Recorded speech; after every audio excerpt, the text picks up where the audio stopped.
Hello and welcome back to another episode of Unlicensed Therapy with me, your host, Ari Mannis. Today we have a good friend of mine, Steven Garza. We got serious, I'm not going to lie to you. We talked about shootings, violence, the issues. It got deep, it got emotional. No crying, but we talked about some real issues. So if you're not ready for that, if you're not ready to talk about violence in schools, maybe this episode isn't for you. Maybe wait till next week. But if you are, and you're excited to listen to this episode, I think you're going to like it. It's really interesting. If you're not familiar with Steven Garza, he is a hilarious comedian, and you could check out his stand-up right now in this clip. My wife's birthday's coming up. Now that we're married, I can just kind of phone it in. But when we were dating, I would always have to go above and beyond. Like one time I took her on a hot air balloon ride. Have you guys been in a hot air balloon before? It was dope, but I thought I was all smooth. You ever picture something in your head and then you go to do it and you're like, oh, that's not what I pictured at all. Because I thought it was just going to be the two of us. I thought I was going to get to fly the thing. They put you in a wicker basket with 10 other couples. You don't get to pick the couples either. They just sit you next to them. The flight itself was fine. It's the people on board that ruin it for everybody else. Of course, as soon as we got 1,000 feet in the air, the lady directly behind me started to get airsick. Remember, we're in a balloon. We're going 5 right now. If you look down, there were people walking faster than we were floating. And Maverick over here can't take the G-forces of a balloon. The whole time. We're not doing loops in a fighter jet. Guy next to me on the opposite side of the balloon, asthma attack, no inhaler. No. He's a grown man. He's had asthma since he was a fat kid. But he's like, you know what? Today I'm gonna chance it. What better time to chance it than when the altitude is at its thinnest? So lady behind me, this guy's sucking for air. Guy next to me nudges me out of the way with an aggressive armbar, gets down on one knee, proposes to his girlfriend. Game over. Game over. I took her on a date in the sky. Right now I'm a bad guy because I don't have a diamond. I had a Groupon, but I hate that gets a laugh every time. All you can do in that situation when he gets down and he proposes, the only thing I could do was just pray. It's like, please say no, please say no, just say no, please say no, please say no. She stopped him halfway through and said no. By the way, she really, the greatest moment of my life. I don't think it'll ever get better than that. That was the greatest moment of our life, but we still had an hour and a half left of flight. That's a long time to stand next to a man crying. Hour and a half. Couldn't hear anything. Stone cold silence. You couldn't hear nothing. The only thing you could hear was the wind and his tears hitting the bottom of the wicker basket because they were protruding out of his face. Finally, my wife's like, you should say something. So I stood up, I was like, hey, stand up real quick, man.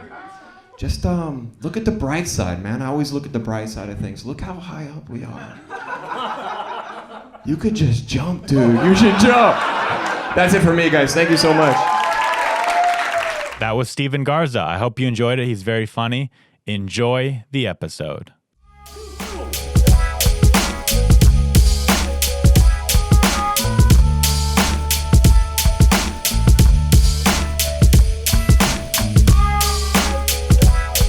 I'm pretty sure that you have a way harder time getting through life than the average person, Ari. I don't know why anybody would listen to this. I know I won't. Ari, your advice single-handedly broke up my marriage. You're an awful person. You're 24 years old. Why would I listen to you? Why would you be giving therapy and advice to people who clearly need it? It doesn't make any sense, Ari. This is a horrible idea. You're listening to Unlicensed Therapy with Ari Mannis. Okay, so before you walked in, I was telling you that today, for the first time in a while, I went to check my unemployment card. And we're starting already? Or just you and I talking? Yeah, we're starting. Oh, okay. I guess. Is there something you want to do before we start? No. I just wanted to make sure this was on or off the record. Anything when you're around me is on the record. Nothing you say to me will be kept a secret unless you specify ahead of time, this needs to be a secret. And I go, okay. Well, I've this told will you be a secrets secret. before, and you've told them. Name one secret you've told me that I've told. Off the top of my head. Yeah. And this is recorded? Well, if I This already could told go. them, they're no longer secrets. But I've never told one of your secrets to someone. That I know about. What I was saying is that you probably have. No, I haven't. I wouldn't do that. All right. But this is getting into the topic I want to talk about, which is good people and bad people. Mm-hmm. Like if you tell someone to keep a secret and they spread your business, Yeah. bad person, right? Or Yeah, if they do it on purpose, At yeah. least a bad person in that moment at the minimum. Yeah, I agree. So I signed up for unemployment in the beginning of the pandemic. Mm-hmm. And I don't make a lot of money, and I barely, both my taxes. Can I just interrupt you real quick? Yes, go ahead. Did you tell everybody about your tax fraud? I've never committed tax fraud. Okay. What I did from both my taxes and unemployment is I sped through the forms as fast as I possibly can, and I put in like the minimums, if that makes sense. Yeah. Like I bet you if I had done my taxes properly, I would have gotten money back from the government. I actually donated money to the United States government. I'm a patriot. But just so we're clear, you don't normally pay taxes.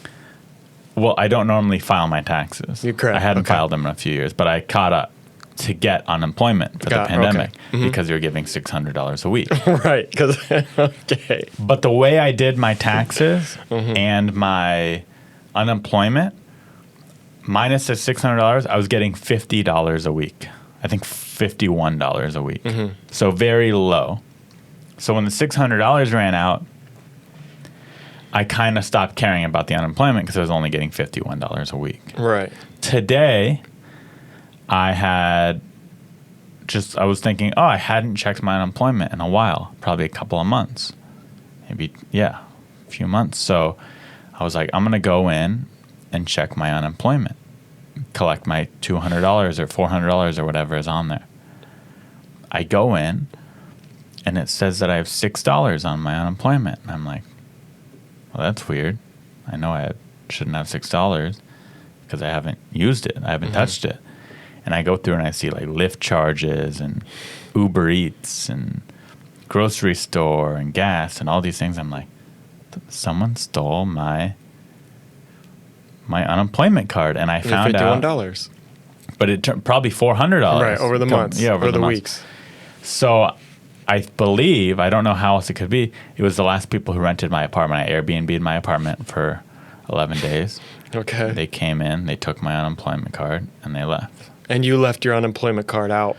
I mean, it was in my desk, but they went through So my they had stuff. to go through your stuff to get it. Okay. So now I'm thinking, what else did they take? Firstly, I'm thinking that. And yeah, it's only $400. It's not the end of the world. It's so much more than that. It's But- so much more than that. Because first of all, It just makes me sad that someone who I met them in person, I was very nice to them. I gave them great customer service. They could see that I'm not a rich human being based off of where I live and my belongings. They met me. I was very accommodating. It makes me sad that they would do that to me, even though I don't know them. I just know that. I was telling you before, like, I'm not a perfect human being. I've gone to the grocery store and drinking the chocolate milk when I've gone shopping. yeah, and that's put stealing. The milk. Just Yeah. like the people stole from you. Yeah, I've done that. Okay. I've gone through a self-checkout line and maybe forgot to scan an item or two. Right, stealing. Stealing. I'm not perfect. But I can safely say I have never gone to someone's house, even if it's meeting them for the first time. I've never met someone and thought to myself, what can I steal from this person? Or, if I was with someone and they dropped their wallet, I'm not putting their wallet in my pocket. I'm returning the wallet. Right. I'm not a thief. Have I stolen in my life? Yeah. Have I stolen movies off the internet and software off the internet? Yeah. Have I stolen from major corporations? Am I like a Robin Hood style thief? Maybe. Ask me if I've ever done that. Have you ever done that? No. You've never used stolen internet The software? only thing No, wait. The only thing I have Really? No, wait. Can I just say something real quick? Uh-huh. So the only thing that's ever been stolen, I never did it myself, but somebody did it on my behalf. So I have a friend. So you had someone steal for you. Well, I didn't So know you they were stole. stealing it. I thought it was legal. You said, hey, can I have this for free? And you thought they bought it and gave it to you for free. You asked them to buy it for you. I thought and they you already. This is what I thought. I thought they already had it. Wouldn't that still be stealing? Because the license No. doesn't. If they already see, I didn't know. So I think there's you a did. loophole. So No, I didn't. now I don't believe you when you said I've never stolen because you're lying. I'm catching No, you I in a didn't. lie. Okay, but this is the thing. There's a loophole. So I asked a friend. I needed some software on the internet, and he said, "Yeah, I have that for you." And the last time I dealt with anything like that was Final Cut Pro. So you stole Final Cut Pro. No. I bought it. They give you the CD to download. This is back when you had, this was like early 2000, 2005, something like that. And then you could download it like twice on 2 different computers or whatever it was. So Just that's so you what know, I thought. when you get Final Cut Pro and you could put it on 2 different computers on software, that doesn't mean that you could split it with a friend and go halvesies. That's not, by law, you still stole. Oh, I didn't do that. When I you still get have 2, one. like when you buy Windows, for example, Yeah, you're not supposed to. No, I you get could it. put it on Same thing with all Netflix. of your computers. That doesn't mean you'd be like, well, I bought it so I could give it away to all my friends and family because it technically allows me to do that. If we're talking law, Yeah. Okay. And I So never you're did a that. thief. No, I never did that. you But I'm just told saying- me you did it with Final Cut. No. I said and you that. just told me No. you I used still pirated have. I software. still have the Final Oh. Cut box at my house. Okay. And That I've only doesn't count downloaded for on the one new computer. Final Cut. When you bought Final Cut 7, that doesn't give you Final Cut 10. It doesn't mean you bought Final Cut forever. Yeah, I understand. Okay, but you have Final Cut 10 on your computer. No. I don't. I've stolen software for you. Is the point I'm trying to make. So you're a liar. I didn't know you were stealing it. You did. I thought you were doing it out of the kindness of your heart. No, you didn't think I was buying it for you. didn't. You didn't say, "Hey, Ari, can you get me this for free?" And you didn't think in your head, "Oh, cool. I just said that, and Ari's gonna go buy it for me." No, I thought it was yours, and you were taking it off your computer and giving it to my computer because you didn't need it anymore. That would still be stealing. Why? Because, like I said, you can't. You didn't think I was doing that, and even if I was, that's not how software licensing works. Okay, I didn't understand the software licensing. Okay, you're a thief. The point I'm trying to make is, me and you are not perfect. But I'm pretty close. We're not we're not perfect, but we're pretty close. I would trust you if you came and stayed at my apartment. I wouldn't for a second think that I would come back and find stuff missing. You would trust me 100% if you left your house to me. Yes. Then nothing would be gone. Absolutely, I would. Okay. And I think if you rented your apartment to me, you would at least trust I wouldn't steal from it. Maybe I you would would think I would trust you. do other things to your apartment you wouldn't like. But I would like to think that you wouldn't think I would steal from you. I believe that. My wife 100% does not believe that. She thinks I would steal. Yes, she believes. If we came back, there would be nothing in that house. I mean, I That's might how take little out some faith. things that shouldn't be there. Like I make it better. No, I'm just kidding. One time I rented my apartment to a friend. I won't say his name, a mutual friend of ours. Could you tell me off air? Yeah. Okay. And he was staying there for a few months. I was subletting my apartment to him. Yeah, while you were still there. No, I was not Oh, there. okay, when you were gone. I was in a different apartment. And I come back and some of my furniture is missing. It's gone. And I go, dude, what happened to my chairs? They were actually my parents' chairs that they had given to me. Okay. Legally. They legally passed on their chairs to me. And they were like, I wouldn't have bought those chairs, but you could tell they were nice chairs Yeah. to who bought them. You know what I mean? Like maybe you could say they're ugly chairs subjectively, but they were cast iron backings. They were really nice cushions. You could tell they were a quality, expensive chair. Right. And I go, what happened to the chair? And he goes, they were ugly. I got rid of them. And I'm like, got rid of them? Like, you threw them away? And he says, yeah. In my head, I'm like, don't you think you could have maybe called me and told me? Maybe I would have put them in storage, would have told you, hey, those are expensive chairs. Don't do that. Those are my parents' chairs. But he that they didn't gave to replace me." the chairs. There wasn't an empty. There was just He an did. empty spot. Oh, He okay. did, but they were Got it. IKEA shit, you know? So again, and that was less of you're a bad person, more of you're an idiot in that situation. You know what I mean? Like, Well, I think it's don't pretty think obvious what this person was doing. The chairperson? Yeah. Whoa, what? They switched it out. They took the better chairs and replaced it with junk. No, I don't think he was doing that. I think he legitimately threw out the nicer chairs because he didn't like them. But still, it's not your place to do that. Right. You know what I mean? Yeah. It's Or maybe not- if you held I on didn't to say, them. Yeah, I didn't say, hey, this is your apartment. Feel free to throw away all my furniture. Mm-hmm. I said, you're subletting my place. It comes with my furniture, and then I'm going to come back in a couple of months. So, but in that case, I don't view him to this day as what a horrible person for doing yeah. that. Okay. I view him as a inconsiderate buffoon. Yeah. But the person who took my debit card, my unemployment card, from my desk drawer, went through my drawer, took that, and has been spending money on it, I view that as a thief. Yeah, but what's surprising to me is you've been robbed already through Airbnb, right? Yeah. Not just a little bit. They stole a lot. Yeah, I got a lot from ransacked you. once. And you got ransacked. And then you've also had an ex-girlfriend at the time take everything you're at a house and sell it right under you. The fact that you're that trusting. No. I didn't have an ex-girlfriend sell all my stuff. She got really mad at me, and while I was at work, took my stuff and gave it to the garage sale next door. Not trying to make money off of it. Just was trying She to gave fuck it me away. over. Yes, to screw you over. But I can't believe you're that trusting. Can't believe you would have even an open drawer where you would put your debit card. People are obviously animals. You're right. I could do a better job. It's less about me being trusting and more about me being lazy and thinking, I'm going to hide my debit card in the back of this drawer. What are the chances they're going to go through? And also, these people are paying thousands of dollars to use my apartment, thinking they're, but you're right. Part of it's on me of being that trusting with my stuff and not doing the due diligence of going through my apartment and taking out valuables, things with personal information on it. I guess the problem I Like have that is should have been in my safe. Yeah, it should have been. But you're right. had I stayed there, or had a decent person stayed there, they wouldn't have done They wouldn't that. have taken it. I wouldn't Right. even go through. I've stayed in Airbnbs. I don't go through anybody's stuff. It's Right, just it's weird. to me. Yeah. But I wouldn't put it past anybody. People are. I hate people. People are animals. They're animalistic They're by horrible. nature. They're Yeah. awful. They're And see, awful. here's where me and you are different. I probably, if I was bored one day, I might go through someone's stuff if I was renting their apartment and staying there, but I would not steal.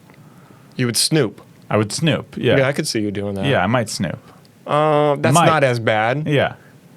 And I wouldn't if I was in your house for the night for like a party, I would not snoop around your house. I'm saying if I was paying you money and I was in your apartment for a month, which is the situation they were in. Yeah, right. So if I rented your apartment for a month, I might snoop a little. I might open some drawers. Okay. But that's it. I'm I'm willing to admit that right now. Yeah. I don't know if I don't think I would. I think I I don't would go think you stupid would through a either. job. Yeah.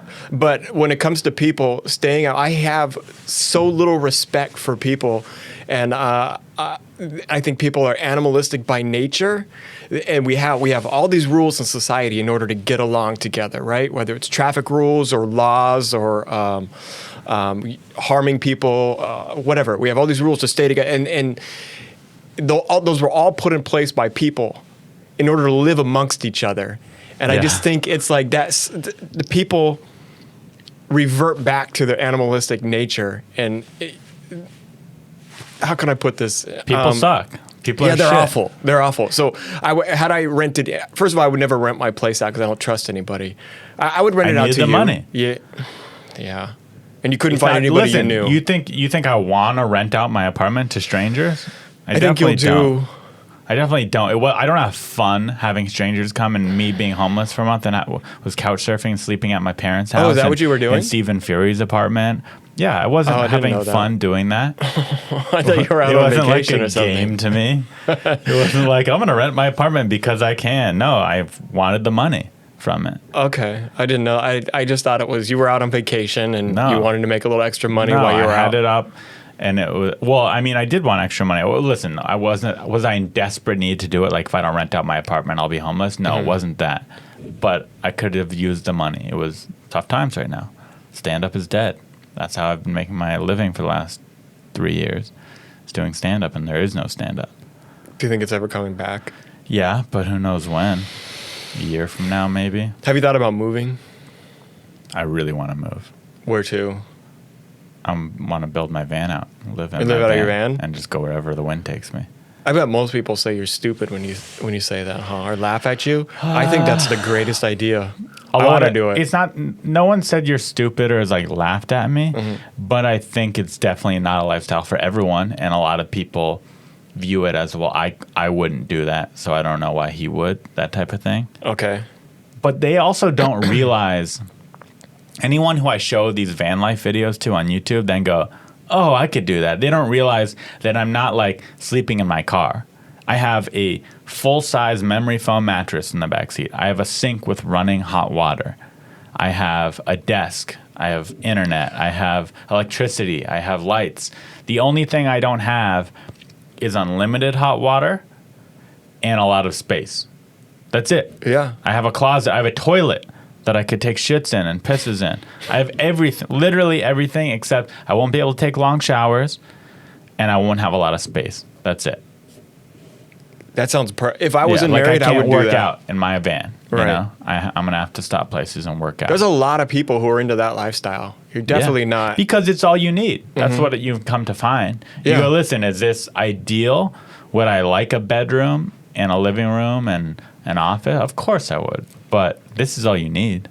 This van. Oh, you're absolutely right. Especially if you're an outdoorsy type person. If you're going to surf or if you're going to go mountain climbing or hiking, you really only need a place to sleep. I mean, even if, because there's people when I go surfing Totally. up and down, now that I'm closer to the PCH, I take off up north a lot. And you see it all the time. People in vans and they'll just park out alongside. So that's their front yard for the night, is the beach. A lot of people who live this van life that I'm planning on possibly living have 24-hour fitness memberships. And they go there to work out and shower.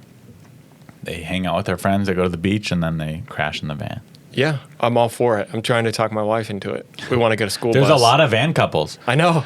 School bus couples, even more room. Like a school bus is more room than you need. That's almost like a little apartment. School buses have a lot of room. That's not my idea. I saw it on Netflix, but once I saw that, I was like, that's doable. The bus conversions they're huge. Like you have plenty of space for you and a girl. The problem with a school bus, and why I didn't go with a school bus, is even though I do like going to national parks and venturing off into remote destinations, which a bus is perfect for, I also know that I'll be in LA a lot. Yeah. And I'll be going to cities to do stand-up or whatever, to visit people. And getting around in a bus, besides the gas cost, where are you going to park that in LA? Right. It's going to be really hard. That and then trying to find somebody to work on it everywhere you go. I don't think that would even be that hard. I'm You sure think you it'd be could hard find a to find bus someone to work on it? mechanic. They're pretty reliable diesel. You could find a reliable one or a common one. Well, they run forever. Yeah. That's why they're so intriguing. The to issue me. for me would just be parking that school bus. Yeah, Like you no, live in that's Santa smart. Monica right now. You moved to Santa Monica. Yeah. Where are you going to park that thing?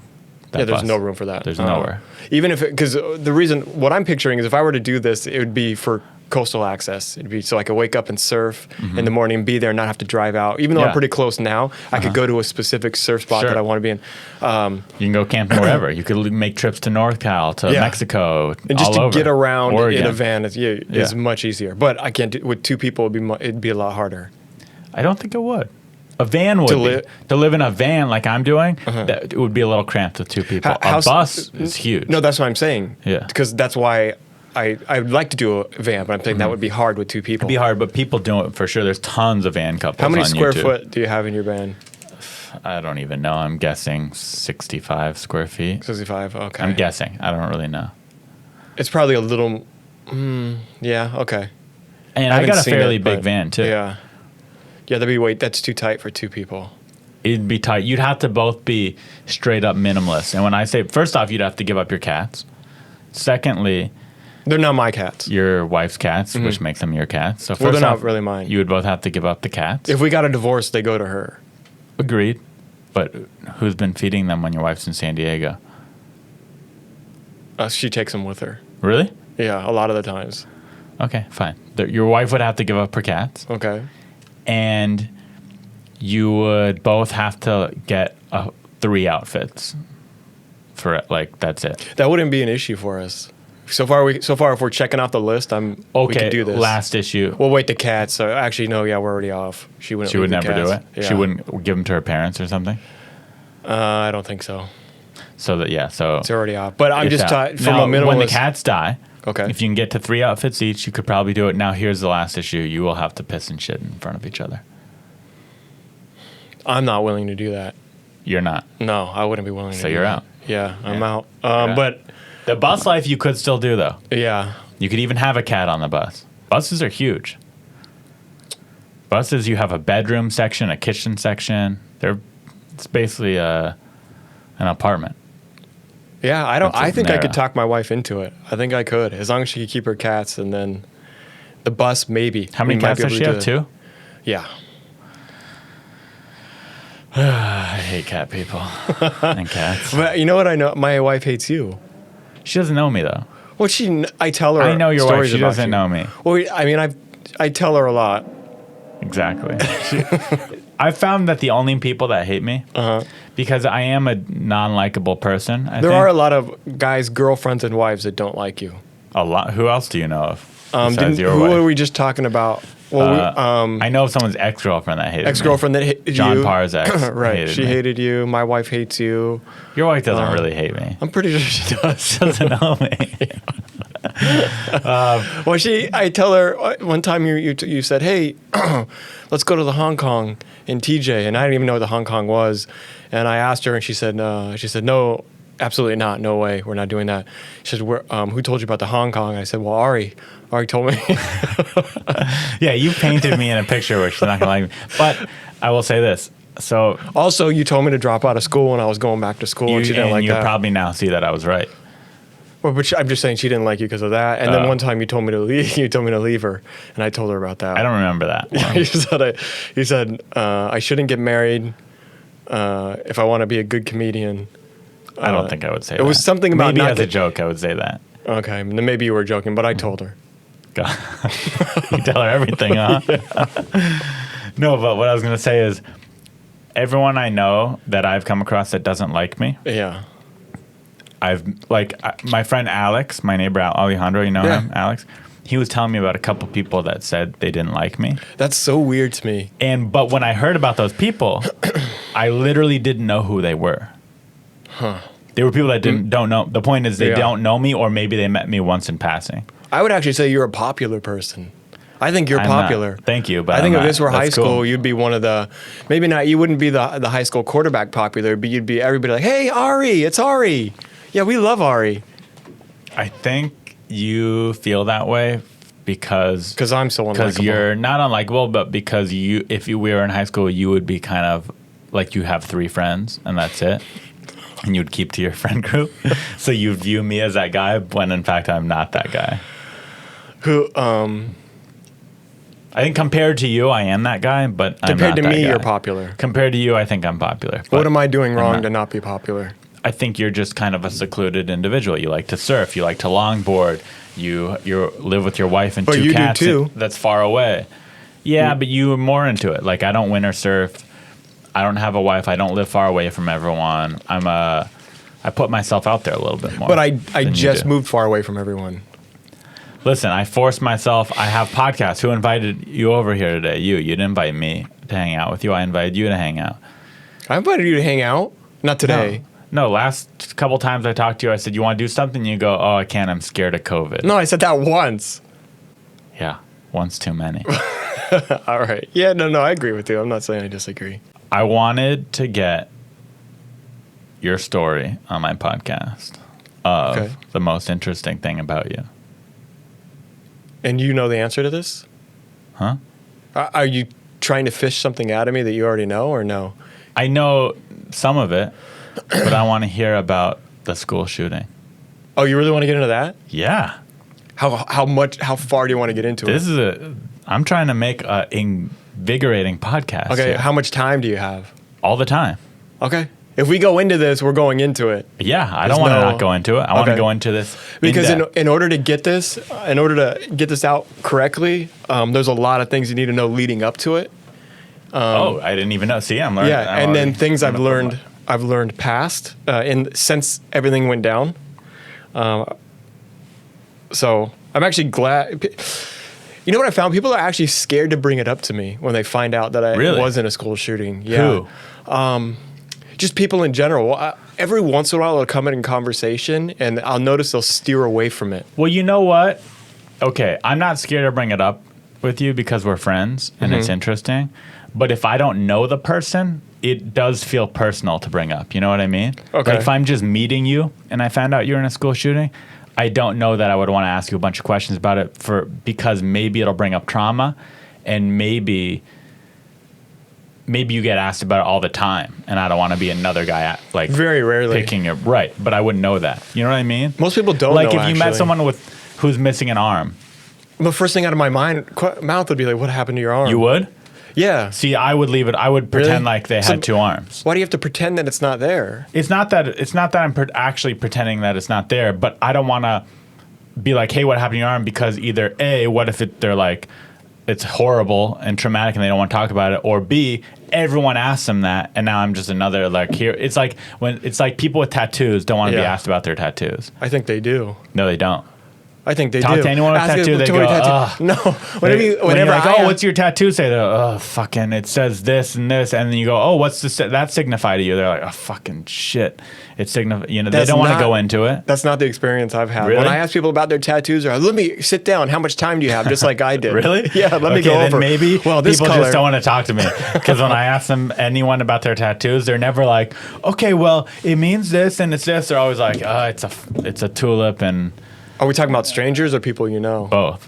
Oh. No one wants to go into their tattoos. When I ask strangers about their tattoos, they always want to tell me about them, everything, and then they start bringing up other tattoos I didn't even know they had. When I was just talking about their arm, they're like, "Oh, check Maybe this one out on because my you have chest." tattoos, they're more. Maybe it's a tattoo bond thing. I don't know, but for me, I don't experience that. And same thing with. It's kind of like when someone finds out you're a comedian, they say, "Tell me a joke." Yeah, that's You're just annoying. Like, fucking shit. So That that's what or I'm when worried somebody about. says, "Oh, you should use this." Yeah, horrible. Yeah, I hate. Okay, And that to could me, be. that's, hey, what happened to your arm? What about you? Would you ever get a tattoo, being Jewish? I really want tattoos. Yeah. And your family's against it, huh? Your mom and dad. My mom is. I would think your but mom, not your 'cause dad of- probably not. My parents aren't even Jewish. I mean, Oh, they okay. are like me, but Just not no practicing. one in my family believes in God. Oh, okay. Or you know what I mean? Like Yeah, no right. one goes to temple or synagogue or whatever. No one gives a fuck about Judaism in my family. Do you have any family members that were, since you're going to bring up my history, that's so traumatizing? Do you have any families that were over in Europe during World War II? Or they're part of Holocaust? My grandfather. He was in the my Holocaust? mother's father. Have you ever talked about that on here? No, because I don't know about it. Oh, okay. He came over here when he was like 10 or something. After the Holocaust? Right as it was Oh, beginning. wow. Okay. He was able to escape Germany. Or Poland, sorry, not Germany. Yeah. He was from Poland, and he I was went there able to last escape summer. and come over to America, and then grew up in America. But he died when I was 3, Okay.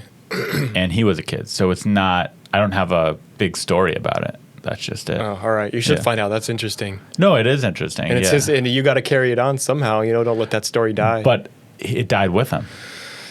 he never told anybody. Never talked I mean, about he was it. a kid. Okay. That's really Well, the story. the reason I ask you there was Hitler was coming to power and talked about how he wanted to kill all the Jews. Okay. And as that was just beginning, his family was able to gather just enough money to send him over to America from Poland, so he could escape that. And then he grew, as a little kid, he grew up in America and became an engineer and lived a fairly normal immigrant life. Have you done Lived any most of his life. Ancestry.com with them? Not with him, but I've done 23andMe. Okay. Well, the reason I'm bringing it up is because, especially in that situation, you don't want his story or anything like that to die. You want, you want it to be passed down forever. And I feel that way on a different level, obviously, With your the school school shooting, because Well, I actually, sorry to interrupt. His story is, there's better Holocaust stories than his. of course, Yeah. and I'm not comparing the two at all. Right, But right. I'm saying there's people who were at the school shooting that I had an experience with that were on the other side of campus. It had nothing to do with that as well, but they still have a story. Right. So their stories, they could die.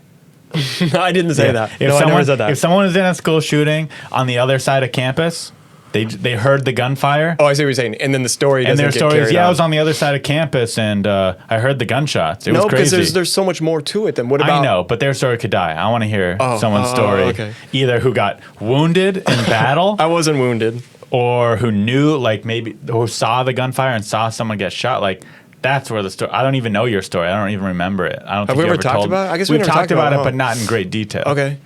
Well, I sort of get it. What I was talking about earlier when I was telling your grandpa to carry a story on. Found myself lately, and we're like 21 years, 19 years since the shooting happened. People Wow. forget about it. So we should also, let's set the time frame. Okay. This was, what year did this happen? 2001. 2001. And what was your high Yeah. school called? Santana High School. Santana High School. So this was And this is in one San of Diego. the Santee. San Diego, California, Santana High School. Mm-hmm. This was, would you say, one of the earlier school shootings in Yes. America? Like now, school shooting, sadly, Right.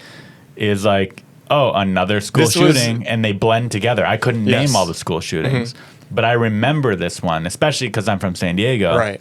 But also, I think it was a national giant story because it was one of the first few school shootings, Yes, right? exactly. Yeah. So it was, from what I remember, and I remember saying this back then as well, but it was the first like major school shooting after Columbine. So Columbine, I believe, was 99, and then we were 2001. And it's weird because I remember when Columbine happened, hearing it on the radio, and then they were talking about, everything that had happened. And we were, talking about it to kids at our school or parents as we were going to baseball practice. And then all of a sudden, 2 years later, it happened at our school. So it's kind of bizarre. But yeah, Yeah. it was probably the first major school shooting that was not only national but worldwide news, because it was everywhere. Right? We had people from different countries calling us. Yeah. Not just me, but I mean other friends of mine as well it who had was a heard about big it. deal. And you said this is 2001? 2001, yeah. So I remember it being a big deal, but I was also a child. Okay. 2001, I was like 12 years old, something like that. Let's Yeah. see, I was born 89, so 99. 12 years. I was about 12 years old. Okay. So I do remember this, but you know how when you're a kid, some things kind of just pass through you and aren't Yeah. that big of a deal to you when they should be? Well, also, Like- the weird thing about this is that not only did Santana happen, but then I don't even remember, maybe 2 weeks later, there was Granite Hills, which was only a couple miles away from us, had a school shooting. So, I mean, somebody who lived in San Diego, boom, kids died here, then boom, there's another shooting here. So I would think that it would weigh even heavier on someone your age living in San Diego, knowing that all of a sudden, what is going on You down would there? think so, but it didn't. No, okay. I remember it. Yeah. But I don't remember it being, I was never scared to go to school. Oh, okay. I didn't think much about it. And I don't know if that's because I'm insensitive or if it's because Nah, I it was just 12 didn't years hit you. old. Yeah. But anyway, 2001, you're going to Santana High. How old are you at this point? So I think I'm a junior In high school. school So at the time, yeah. So you're 15, 14? No, junior, I was 17. 16, 17. Okay. 17, yeah. I believe I was 17. And I was a junior. And so there was I would say what's weird about this is I remember there was a lot of hate at our school. Just, I don't know, a lot of animosity. I just remember a lot of fights happening at this time around the student body. And I when remember, you say, sorry to interrupt, I just want to get more details on that. The animosity, who was it between? no, just student body. Just seemed like there was a lot of angry kids. Just angry kids versus not angry, because it wasn't like a black versus white thing or No. Mexican. It wasn't anything like that. No. Yeah. No, I remember a lot of fight. I remember one teacher going on. We had something called Peace Week. I don't even remember what it was really about. It was just a week where we were putting up ribbons, and there was there was a crazy number of fights that week for whatever. I remember a teacher Like coming to in protest going, Peace Week. Yeah, I remember a teacher came in. She goes, "Why is everybody so angry with each other? It's Peace Week or something like that." I'll never, because this was right around the time. But I also remember there were. This is very weird. My dad, we're at my grandparents' house, and for some, we were talking about high school. I think it was me and my cousins who were around, my little brothers, but I was the only one in high school out of us. And for some reason, he's like, "Man, there's going to be a school shooting there or something." I don't remember why that came up or why he said it, but sure But enough, now it's a weird omen that the Right. fact that he called it. I remember because we were talking about how angry people were for whatever reason. He's like, "There's going to be a school shooting, man," and he was talking about my school. And for a couple years later. it really happened. I mean, And it's interesting that you say that now because, I mean, there's probably some level of anger of all kids going through puberty. Yeah. There's angry, horny kids. Yeah. Going through their bodies changing, and there's anger. But I also, just from being from San Diego, Santee isn't a ghetto neighborhood, but it's kind of not a nice neighborhood either. In the And that at should be this taken time, into at the, context? in this story, no, I don't think it has anything to do with this. But I think it kind of does in a weird way because you don't have a lot of fighting going at Torrey Pines High School, for example. Oh, you don't? Okay. No, Well- I mean, there's here and there are fights. Well, just so we can but it's clarify, not- Torrey Pines is a very upscale Right. neighborhood, very upscale school. Right, and that's the high school I went to. So Right. it should be clarified that, yeah, there were fights at Torrey Pines, but they would get broken up very fast. Okay. They were not the norm. I don't think it where- was any different than most public middle to lower middle class, whatever, middle class. But I public imagine schools. at Santee, and correct me if I'm wrong, Okay. there were, like you said, there was fighting all the time. There was Not angry all the kids. time, but there No. were fights. I wouldn't say all the time. I just know this one period of Peace Week, there happened to be a lot of fights. For some Yeah. reason, that sticks out. But yeah, there were fights. It wasn't uncommon, but it wasn't an everyday thing either. Got it. And nobody was scared to go to school or walk down the street. It wasn't like that. It wasn't, some crazy bad neighborhood. Right. But it wasn't Torrey Pines either. I thought, it was a nice place to grow up, I thought. But there were some obviously troubled youth, and especially at this time when everything it all kind of created, I think, the perfect storm. Okay. So what happened was, so it was in March, and I remember it was towards we had like breaks in between classes, and you could go. It was a snack break, so you had 10 minutes, right? And then there would be a 3-bell system. So first bell, snack is over, so get going to your class. Second bell meant you had 1 minute left. If you don't make it to class in a minute, then you got to go to lockout. Lockout was where if you don't make it to class on time, you go sit in a room and stare at a wall, basically. And so you skip that class? Right. And you don't get credit for going to that class that day. If you're late to class, you just don't get to go to class. Right. They won't let you in. I'll say this. My high school had nothing like that. No? No, Because I mean- everybody was going to class on time? Well, so let's say I would show up 10 minutes late to a class. Your teachers didn't care. No, she might say something like, you got to show up on time. You can't do that. She might even mark me late. I think there was a tardy system. Okay. But it would be insane if she was like, you're late. You got to go to the late room where now you don't get to go to class. Like that was not a thing at my school. And even thinking about it now, that's really, to me, bad for education because that means they skip out the class instead of getting part of it. And No, I disagree because it taught you to get to class on time, and if a certain amount of going to lockout, however many times, what it was 3, 4, 5, you were expelled from the class. So then you lose credit, and now you got to go to summer school or whatever else. So you didn't want to miss. Yeah, but it made it. I get what you're saying. Now I you're get ready for the reasoning workforce when you for get it. out. I liked it, and I guess honestly, that's true. It gets you ready for the workforce. But I got it kicked out also- of PE, and that was my class for 6 months. So a lockout, and so I know how boring it could be, and nobody wanted to be there. Yeah, but it would also create anger. Yeah, I never thought of that. I guess. Like lockout would make a bunch well- of kids, and I could also see it where, like, let's say it was a good kid Yeah. who, for whatever reason, had 5 lockouts Well, and is stop kicked right out of there. class. Here's Now the he's thing. an angry, bitter kid who Here's the hates thing. school. That didn't happen. Most teachers didn't abide by that rule. They would. So there were certain ones that would. Unless you're a troublemaker, Yeah. or that teacher was just a dickhead. Correct. Yeah. If Yeah. it was somebody that was reoccurring, always late, then they're probably going to do it. And most teachers didn't care, but it was a thing. It's just that's where the bell system was there. Yeah.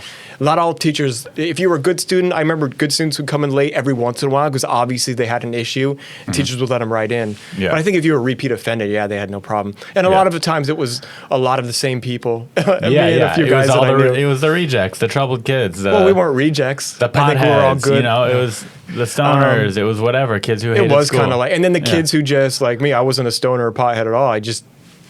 You weren't going to tell me what to do, I guess. Except they did tell you what to do. They did tell me what to do, You and I got learned my that lesson. day. But you know what? I wasn't late anymore after I got kicked out of class, and that became my class. I started going on time. It taught me because nobody wanted to be there. It was awful. Yeah. It's basically detention. Right, and then if you Yeah. go to class, you're around your friends. You go to this, you're around people. I don't know. Yeah. It's not as fun. You're not around I the get it. girls you want to be around. So who wants to go to lockout? Anyway, that's what the bell system was, and we always wait.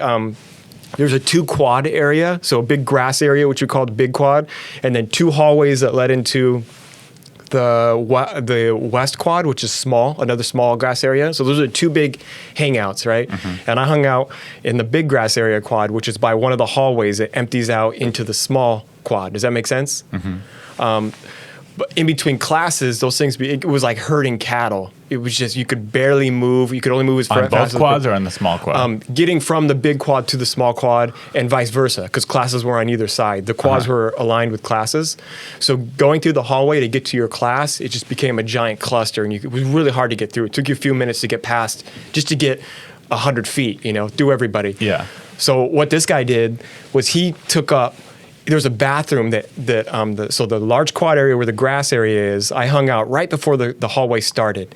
You walk through the hallway, there's a bathroom at the end of it that points right into the hallway, and then there's the small grass quad right there. So the shooter took up in the bathroom that pointed right into the hall, because he knew it'd be like picking people off. Yeah, if you shoot, you're going to hit someone. You're a fish in a barrel. Yeah. It really was like cattle. You could not move until the person in front of you moved a step. Then it was that slow. Yeah. So this guy knew, he obviously knew that he was going to set up there and just pick people off in that hallway. And for whatever reason, I needed to get by. I needed to go through that hallway, and I needed to pass that bathroom to get to my class that morning. But I waited till the first bell rang. I never went after the first bell. I normally waited a few minutes or whatever, right before that second bell, and then I would go. But for this time, I just felt, I didn't really want to go for whatever reason. I was like, I know, I'm going to go to class, but I'll get there at the last possible second. And so the second bell rang, and now the hallway is real crowded. So I started walking through the hallway to get to class. Right before I stepped in the hallway, I could see everybody running out of the hallway, and because of the shooting, but I didn't know what was going on. Right. I just looked in the hall. I could see people leaving the hallway looking back. So they were looking. If I was over there, they were looking back. What's going on over here? And I remember one tall blonde. I'll never forget the look on her face.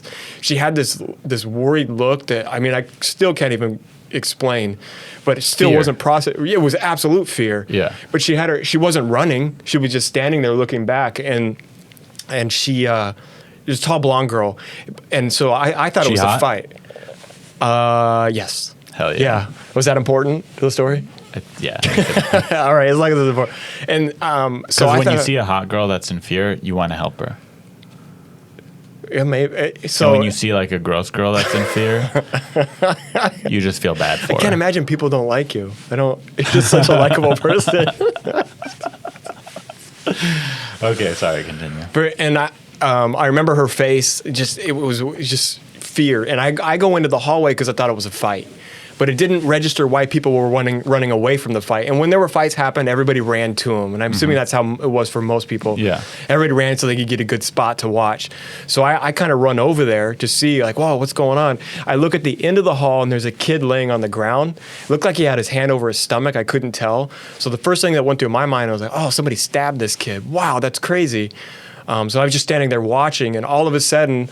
Had there been a stabbing at that school ever before that? No. But I was seeing a kid lay on the ground like that, holding his stomach. I thought he got stabbed in a fight, which was weird. Because it was just fist fights. I'd never seen anything with weapons before at the school.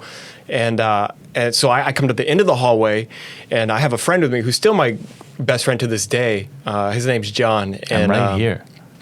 Well, we weren't friends back then. Okay. And we grew up together. So we lived right across the street from each other, grew up together. Anyway, we were both going to class at the same time. We were going the same way. We walk into the hallway. There's a soda machine against the wall, which we were standing next to as we were kind of watching for this fight. And as I'm watching this guy lay on the ground, the shooter comes back out of the bathroom, and and I didn't see him at this point. All I hear is bam, bam, bam, just I think 2 or 3 shots. And me and my friend are holding the soda machine, and the first bullet went, within a foot or two of my head. So close, because he hit the stucco on the wall, and the stucco flew into our face. And my friend's hands were all cut up from it because we were that close. So when the stucco cut his hand? You're right. So the bullet ricocheted off the wall, and all the stucco blew back into our face. And now, was he, cut up his hands. When that happened, was he trying to hit you guys specifically?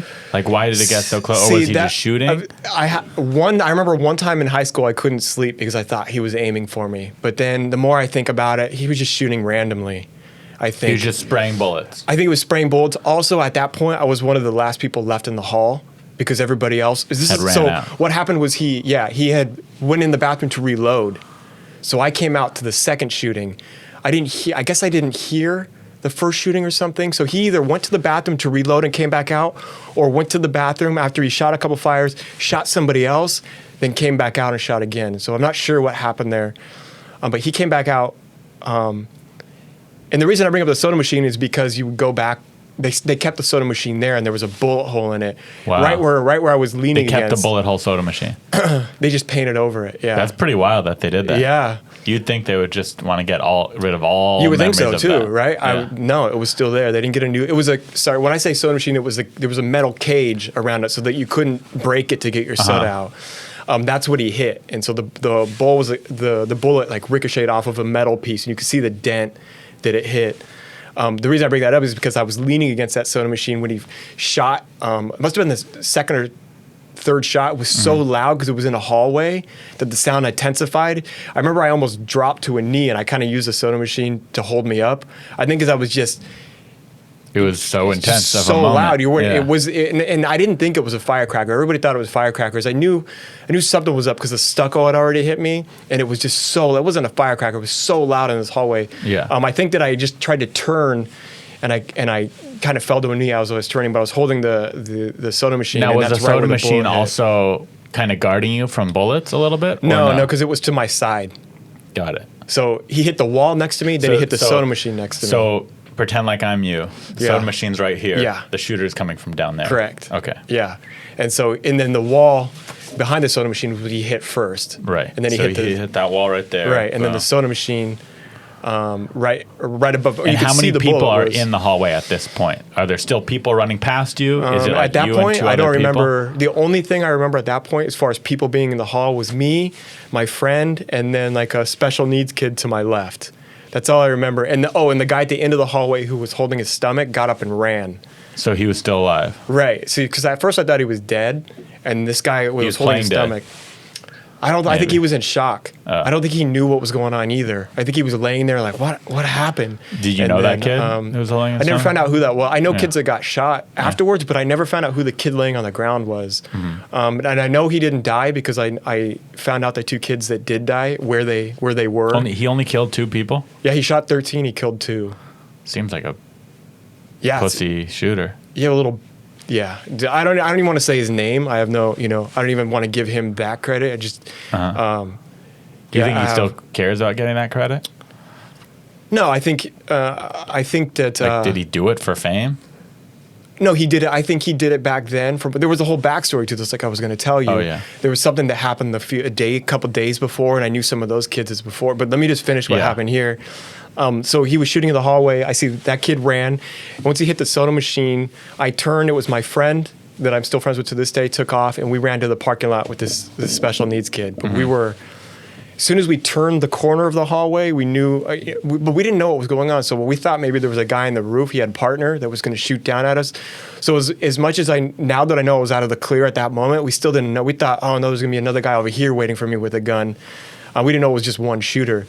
So even running, we ran to the parking lot to get into our car to leave. Even at that moment, we thought there was still danger, even though there wasn't, because you just don't know what's happening. I remember thinking, oh, there's somebody on the roof's going to pick me off now from behind. Right, Which there could wasn't be the 2. case. There could be Yeah. 2 friends doing it. Because there Yeah, was in nobody some knew. of the school shootings, right? There was Right. sometimes there were friends doing it too, not just one This shooter. one was just one guy. Yeah. Fortunately, and so we all ran I ran to my car, and I remember, I drove home. The thing is, it was even as we were in the parking lot, there was a lot of people were in the parking lot. Nobody still knew what was going on. We all thought like no one knew for sure. Right. Yeah, someone's like, there's firecrackers, there's a shooter. Right. There's. And even though I had, I saw what took place, it hadn't processed that. Yeah. I still thought I had to go back to class. So I was looking around like, guy, do we have to go to class still? Because you're not thinking right in that situation because you never expect it to happen at your school. And so eventually I left. I drove out of the parking lot. I remember as I was driving home, I could see the cops starting. They were flying past us. This was because as soon as they get an active shooter drill, they're on there in Sure. a hurry. But I remember them passing me as I was going home, and everybody met up across the street. There was a little mini mall with Across the street from the school? From the school, yeah, where everybody met up in a mini mall to make sure. That's where parents came and found them. That's actually what happened. The shooter's dad came down asking his friends, "Hey, where's my kid?" And they had to tell him, we Your think kid he's was the the one who shooter. did it. Yeah. Yeah. That must be embarrassing. Yeah, it was his kid that did it. Yeah. The guy ended up living across the street from me. I didn't know him. The dad? The dad and the kid, yeah, who did the shooting. What do you mean? He's out of jail? No, at the time. Oh, at the time they were living across the street. Yeah, from you. right. Wow. I mean, a few blocks away, but it's still across a busy intersection. Mm-hmm. And I had friends in that apartment. I didn't really know him that well. I knew some of the people that he hung out with. Yeah, and then it wasn't until later that night on 91X. It still didn't hit me until 91X came on. And we've had a deadly shooting at Santana. I heard my school name on 91X, which is the radio station that was Yeah. big out there. That's Yeah, when it really it's my hit me. favorite one. Oh man, people died today. That's when it finally hit me. Took all day to kind of set in. Yeah. I And think then it's did you think adrenaline. to yourself, wow, I'm lucky I didn't get shot? Then were you thinking back to when, the bullets ricocheted off the wall? Yeah, because we were so close, me and my friend. And then this guy was just at the end of the hall from me. He was right there. Not to mention, should I have gone to class when I was supposed to, puts me right there in front of where he would have walked out of that bathroom. He shot my friend in the bathroom and then back of the neck. Killed him? No, he lived, actually. He got shot in the back of the neck, Back of and the he neck, was in the yeah. bathroom with the shooter, Right. and lived. Yeah. Wow. And so lucky. I haven't talked to him. I haven't heard from him for probably 15 years, but last I heard he was having a kid and he was married, so he was doing well. Yeah. But we played basketball together. We were on the basketball team together. The kid who got shot, he was using the urinal, and I think the guy came up behind him and shot him in the back of the neck. And those two, from what I understand, because I had maybe had some run-in before, so I'm still not sure if he picked him off on purpose. But he shot some other kids in the bathroom too. So, one kid, apparently he pointed the gun at. And then as soon as he put the pistol in his face, he realized that he knew the kid from a soccer. I guess they were on a soccer team together when they were little. And he pointed it and shot somebody else instead. So that kid was on the news giving an interview, and he was telling the story. He was crying. I that remember. he let him go. Right. That the shooter pointed the gun Wow. at him, recognized him. Is like he was the kid with tear. I remember that I played soccer with that kid that gave the interview. That's And then, intense. right. And then the kid put the gun down and went after somebody else. So he was kind of trying not to hit people he knew. I don't sense know of how many people. people. I still don't know how.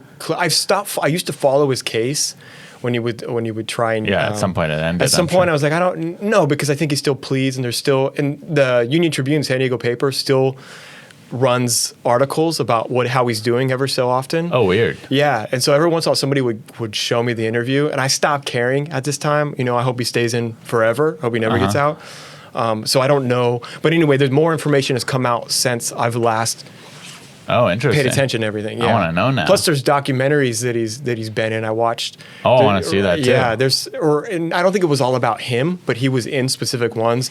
They I just can't interviewed really. him. Yeah, but I can't look at him anymore. This guy came within a foot of shooting me in the face a couple I times. want to know, but I want to know more insight from your perspective. Who was this guy? Was he in your grade? He was a freshman, and he killed a senior, and he killed another freshman kid.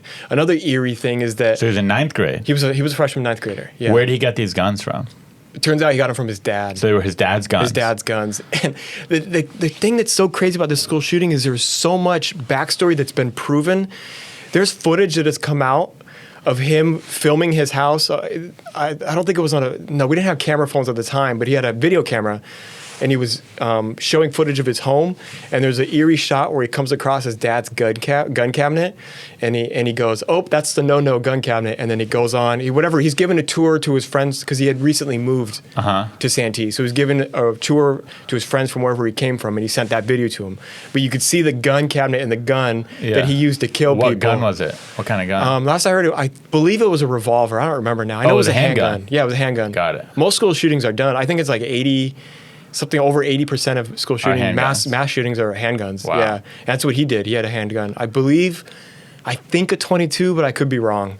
I don't Probably, remember now. I would guess not a 22. Although maybe because he Well, only if you killed think, 2 people. yeah, if you think it was 13 Yeah. people and he only killed 2, Yeah, it could be a 22. It's hard to kill people it's with either 22 or 9mm. I don't really remember, but I'm pretty sure it I'm was a guessing revolver. 9mm.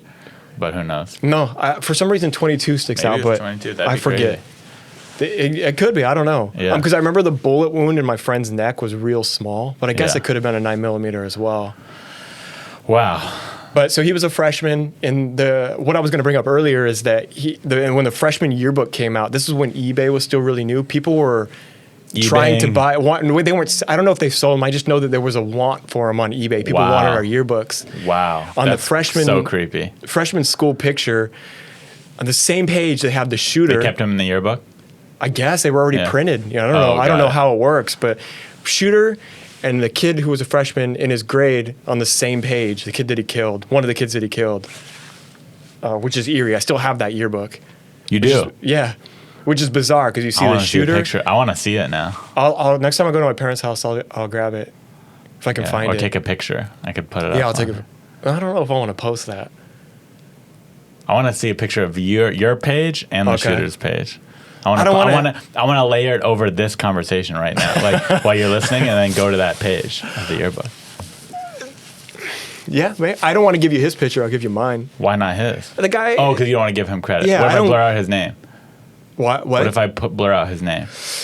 I don't even want to look at it. Got it. And if I watch it, I don't want to see it. I don't Yeah, want to look yeah. at his face. Yeah, fair enough. So, who was this kid? So he Like, was a freshman. From what so he grew in Santee. I lived in, I guess it would be the north part of Santee, and then I moved to, I guess it would be more the south side, and it's not referred to that when you go to Santee, but that's the only way I can describe it. So there were different friendship groups when you go to these different areas, and he was hanging out, I guess, where I used to live in the north neighborhood, so I had a lot of friends over there, and he really wanted to fit in. He was a new kid. He was a freshman. He came from a small town, I guess. I learned this all afterwards. Do you know where? Was it in Somewhere California? somewhere in the East Coast. Okay. So to him, we had a few thousand kids in student body. That was a big school to him. Right. So he started hanging out with these kids that were, from what I remember, just burnouts, right? Losers for the most part. They weren't going. A lot of them weren't going to school. I knew friends who had hung out with them, or I knew guys that were hanging out with them. So kind of just like potheads? How would you describe I would that? say, from what I learned, Like a lot of skater, these pothead, a burnouts, what kind of? mixture of skater potheads, a mixture of dropouts, high school dropouts. I know there were some guys that weren't going to school, and then some guys I knew who just happened to have friends in that group that were just regular dudes. Yeah. And then I happened to knew guy. I've gone to elementary school with a lot of these kids, and the specific group that, from what I hear later, that kind of got him into this trouble that he wanted to hang out with. They were sort of he was hanging out with them, but they were picking on him at the same time. You know how you have that one kid in the group that everybody picks on, but he's Yeah. still part of the group? Yeah, he was like Renee Lancaster. No, I wouldn't say Renee Lancaster. No, I think that's a terrible analogy. Or he was accepted by him, but he was still Yeah, he the was punching the bag. weak. Yeah, exactly. Everyone has a punching bag in their group. Right. So Someone's the punching bag always. he was the punching bag. Yeah, Got it. absolutely. Of this group and whatever. And so he started smoking weed, which all these guys were doing. It wasn't a big deal, but I mean, back then it was illegal. But this kid was doing anything. Listen, there's plenty of freshmen in high schools that smoke weed, but Right. it's also none of the good kids who are freshmen in high school smoke weed. For the most part, for the yeah, most I would part. agree with that. There's for the most part. There's no person going to UC Berkeley who smoked weed as a freshman. I disagree with that. I You think? knew a guy who was what is it called when you graduate with honors? An honor student who was smoking almost all school. He had better grades. Even as a than- freshman? I don't know about a freshman. That's but the definitely. thing. I bet you there's tons of Berkeley students that smoked as junior, senior, but as a You're talking about ninth starting as a grader, freshman? freshman smoking pot, none of those kids are going to an Ivy League school. Yeah, you could be right. I'm not Very sure. few. Yeah. I'm sure there's exceptions to every rule, but This group, I just want to know that there were all sorts of people kind of hanging out with this group. The core of this group, from what I remember, were guys that I had gone to elementary school with who had already dropped out of high school, were burnouts. Even in junior high, were already out on using drugs. But then there were also kids that were loosely associated with this group, and then that's where he was. He was trying to hang out with them. So he was, I think, ditching school and then hanging out with these guys. And the weekend before the shooting, or was it, the weekend before. I think it happened on a Monday, and something happened over the weekend where his little group of friends, who was loosely associated with these burnouts or whatever, were all hanging out together, and he had told them, I'm going to shoot up the school or something. And one of the burnouts that I remember from elementary school, who was always a loser, said to this kid, he goes, you won't do it, you're a pussy. And that's all it took, man, to spark that in him. He's like, you don't think so? From what now this is what I heard. The you won't do it, you're a pussy thing is from what I've heard people who were there at the time that kind of clarified that for me. But as far as that clicking in his head is something that I assumed happened, because he went to school the next day and he did it. And his friends were on news interviews saying everybody thought it was firecrackers, not me. I knew what it was because he told me he was going to do it. And those kids got ran out of town. Their families had to move because they were getting harassed and beat up. They ended up going. One kid ended up getting kicked out of Santana, or had to move because he was under attack. Went to Granite Hills 2 weeks later, goes through a school shooting there. So went through both of the school shootings in 2 weeks. Insane. Yeah.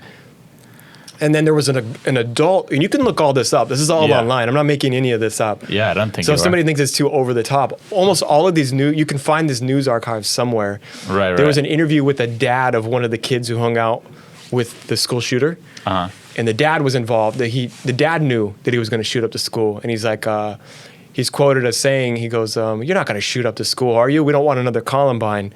And the kid said, "Oh, no, don't worry, I'm not going to do it." That family got ran out of town because he could have, stopped everything right there. I'll be honest, I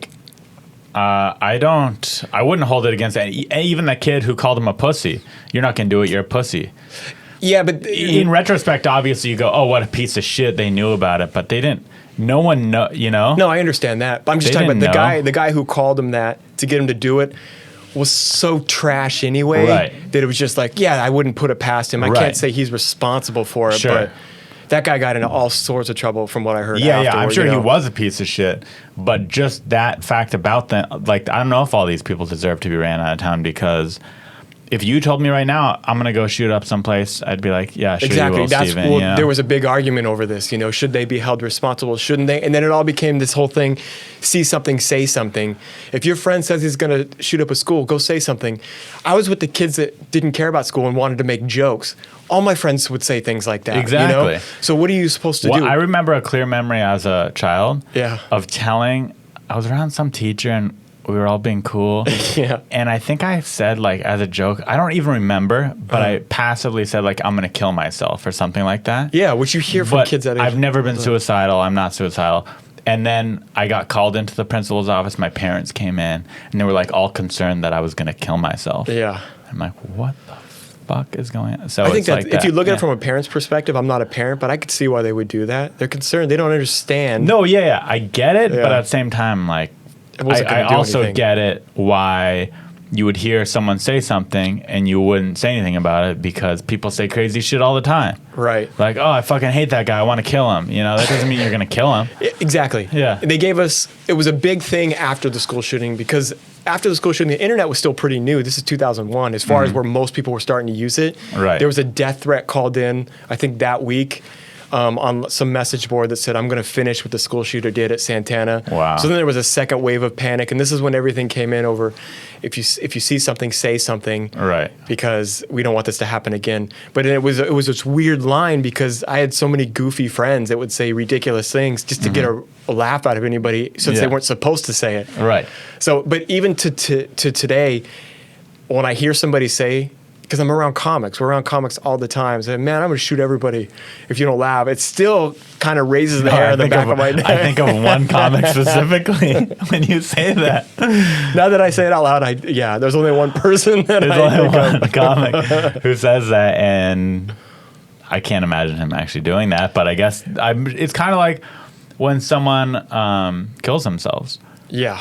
It's very rare that all their friends and family goes, yeah, I saw it coming.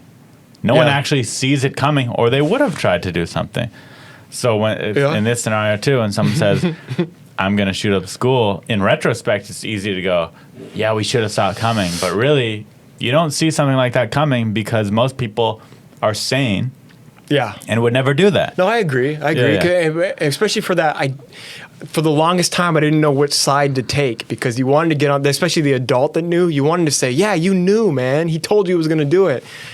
But at the same time, if you question the kid and he's like, no, I would, you have no other reason to believe that he would, what are you supposed to do? Call the cops and, get this kid arrested? And the question is yes in this situation because we knew what happened. In retrospect, yeah. But exactly, in that moment, you're not going to, you're not going to do that. It's touchy. But then the weird thing about this case is that the kid didn't kill himself. The shooter didn't kill himself.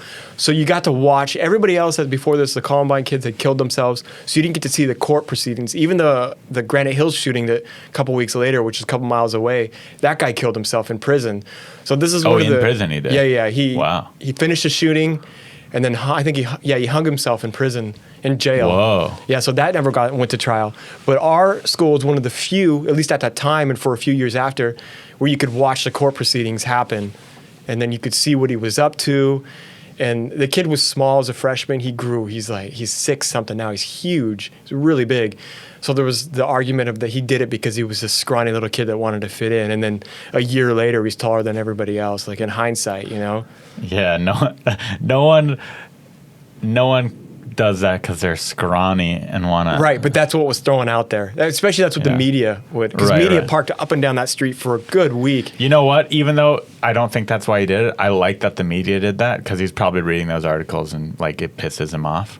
Yeah, if it does, then I'm all for it. Yeah, I think it got to, right? If you were in jail for something and they're calling you like a scrawny little kid, you're probably thinking like, fuck. Yeah, and it's weird because you could still find the footage of him being taken to jail, the first photographs of him that night. So I guess I never finished what happened with the shooting, but what happened? So I ran to the parking lot, but there was more shooting that took place. Mm-hmm. So there were kids that were in the bathroom. He shot one of them in the bathroom who I guess stumbled out and died. I believe he died in the bathroom. Okay. And then that was the freshman. And the senior who got shot was shot in the hall, kind of where I was. He went around the corner where the bathroom didn't look into the hall. He went around the corner, and I guess laid and died down there because they had a little memorial for him there. Wow. They never reopened the bathroom as long as I was at that school. But he continued shooting after that. I guess there was an off-duty cop on campus for some reason. That's how they were able to stop it so quickly. But he did reload like once or twice, so he did get a good amount of shots off to where he shot 13 people. And I knew quite a few guys that he did shoot that survived. I didn't know the two kids that died. But anyway, I don't even think the kid who was doing the shooting really thought it through. I think he was such an idiot and was just so, I don't know, blind when he did it, because at the end he threw his hands up. There's an article where he threw his hands up and he's like, once the cops had cornered him, no one knew that he was in the bathroom, he threw his hands up and was like, don't shoot, it's just me.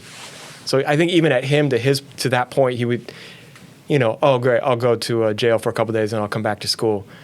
Because there were stories of him wanting Maybe he didn't know he was going to kill anyone. Maybe he thought he was going to shoot everyone up but not kill anyone. No, because he shot people in the back of the neck point blank. He shot someone in the head point blank. Oh, yeah. So he was trying to, obviously, I just don't think he thought it through. Yeah.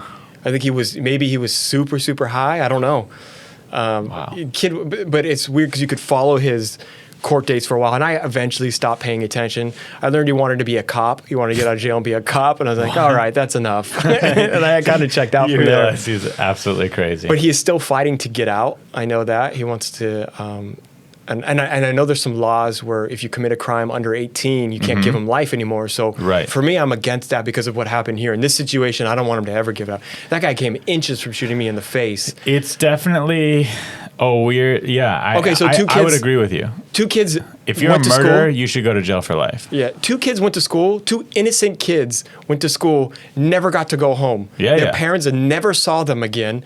And from what I learned about these kids, 2 really good kids, honestly, really good students and good kids, never got to live their life. I agree Here with you. I am 21 years later. There's a small chance that I couldn't have been here, you know what, if he had aimed to the right just a little bit. So to me, there's no sympathy coming from me. I agree. If you're like, it's one thing if you're like drunk driving and you accidentally kill someone or whatever, you beat someone up in a fight and they die, like you push them and they die. But when you take out a gun and shoot a bunch of people trying to kill them and you do kill them, Yeah, and That's for life. there's footage of him Yeah. filming the gun cabinet, like I showed you earlier, Yeah. where he's showing that, oh, don't go near that. That's dangerous. He knew what shooting a gun would do. Of course. I just think he was so blindsided by trying to impress these burnout kids that I don't think he thought it all the way through. How do you, this is the thing I never understood, is how do you say you're going to do something, sleep on it overnight, wake up and do it when it's that Yeah, it's premeditated. that drastic? Yeah, right.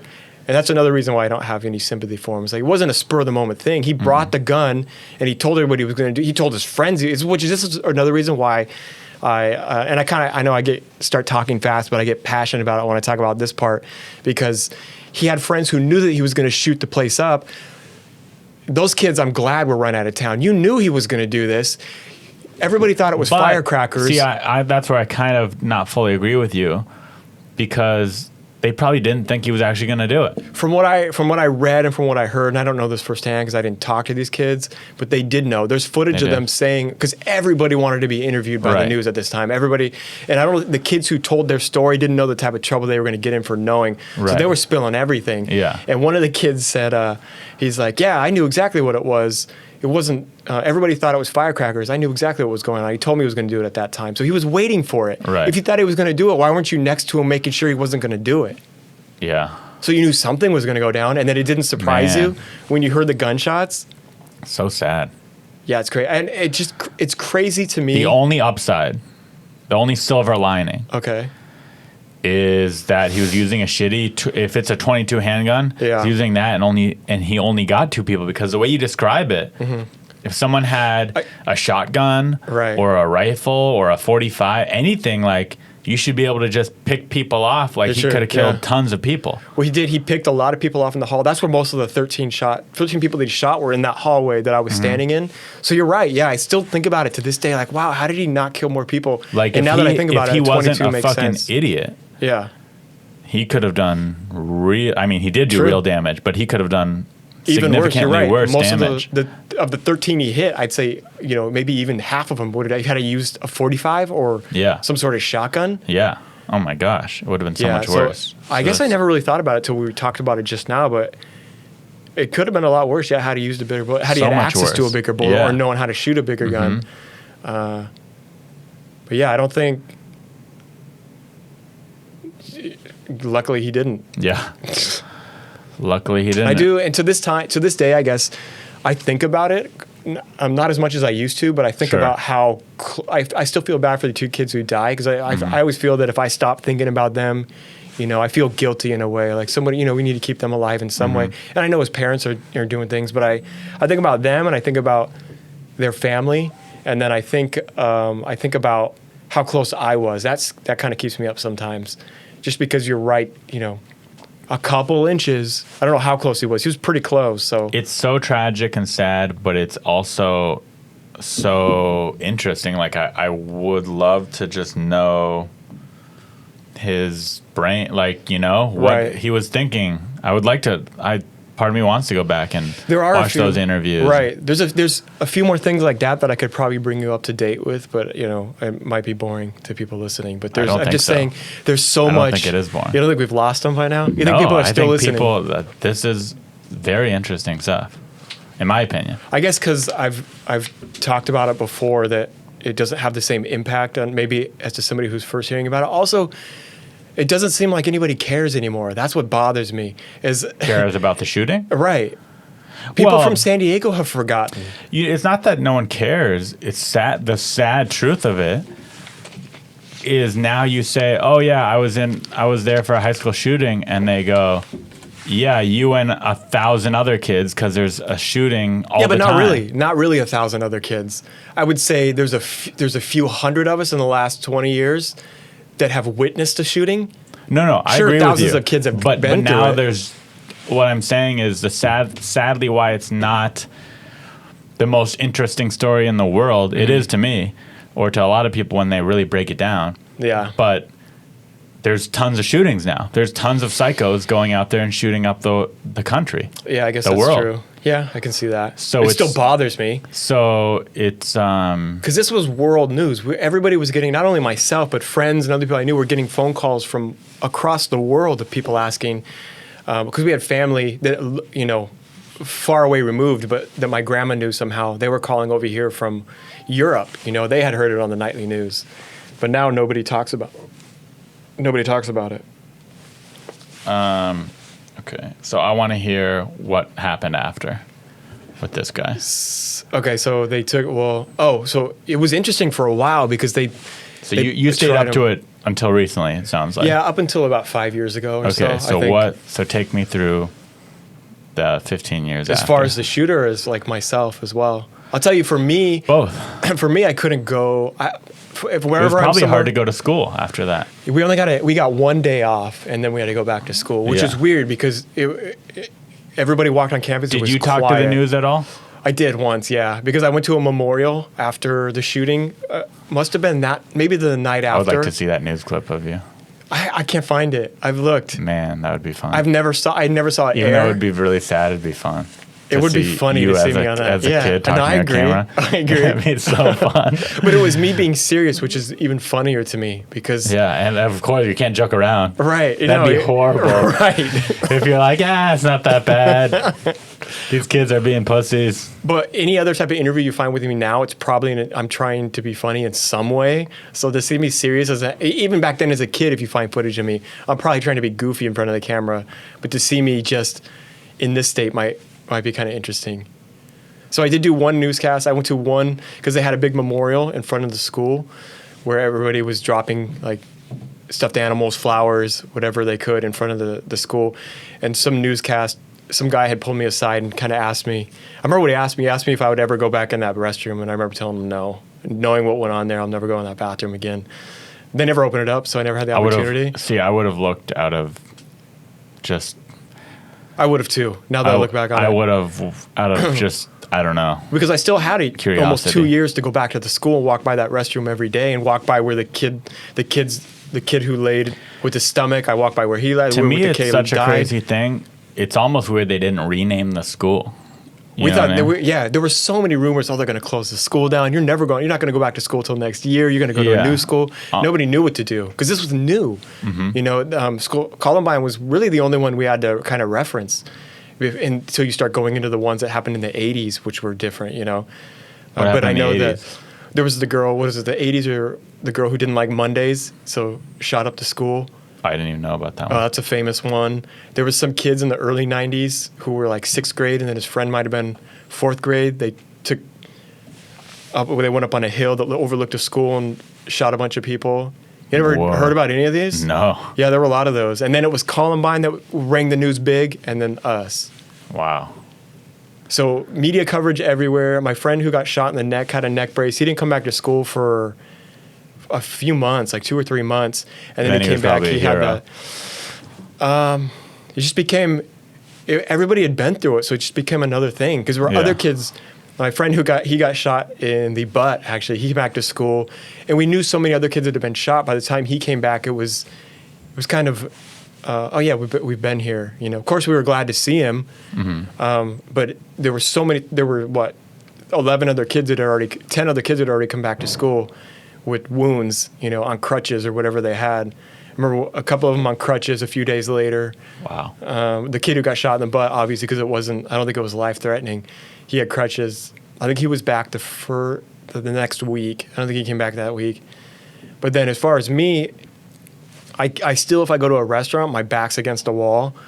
Or if we go somewhere, I'm always asking to switch seats with somebody because I don't like my back to people entering into a room and then walking into enclosed areas. So I had never been to enclosed high school where you have indoor halls. That freaked me out for a few years. It was hard to. Even now today, when I walk down a hallway that's enclosed, I still kind of get uncomfortable. The thought at least crosses your mind. Yeah, in some way it does. Yeah. Yeah, absolutely.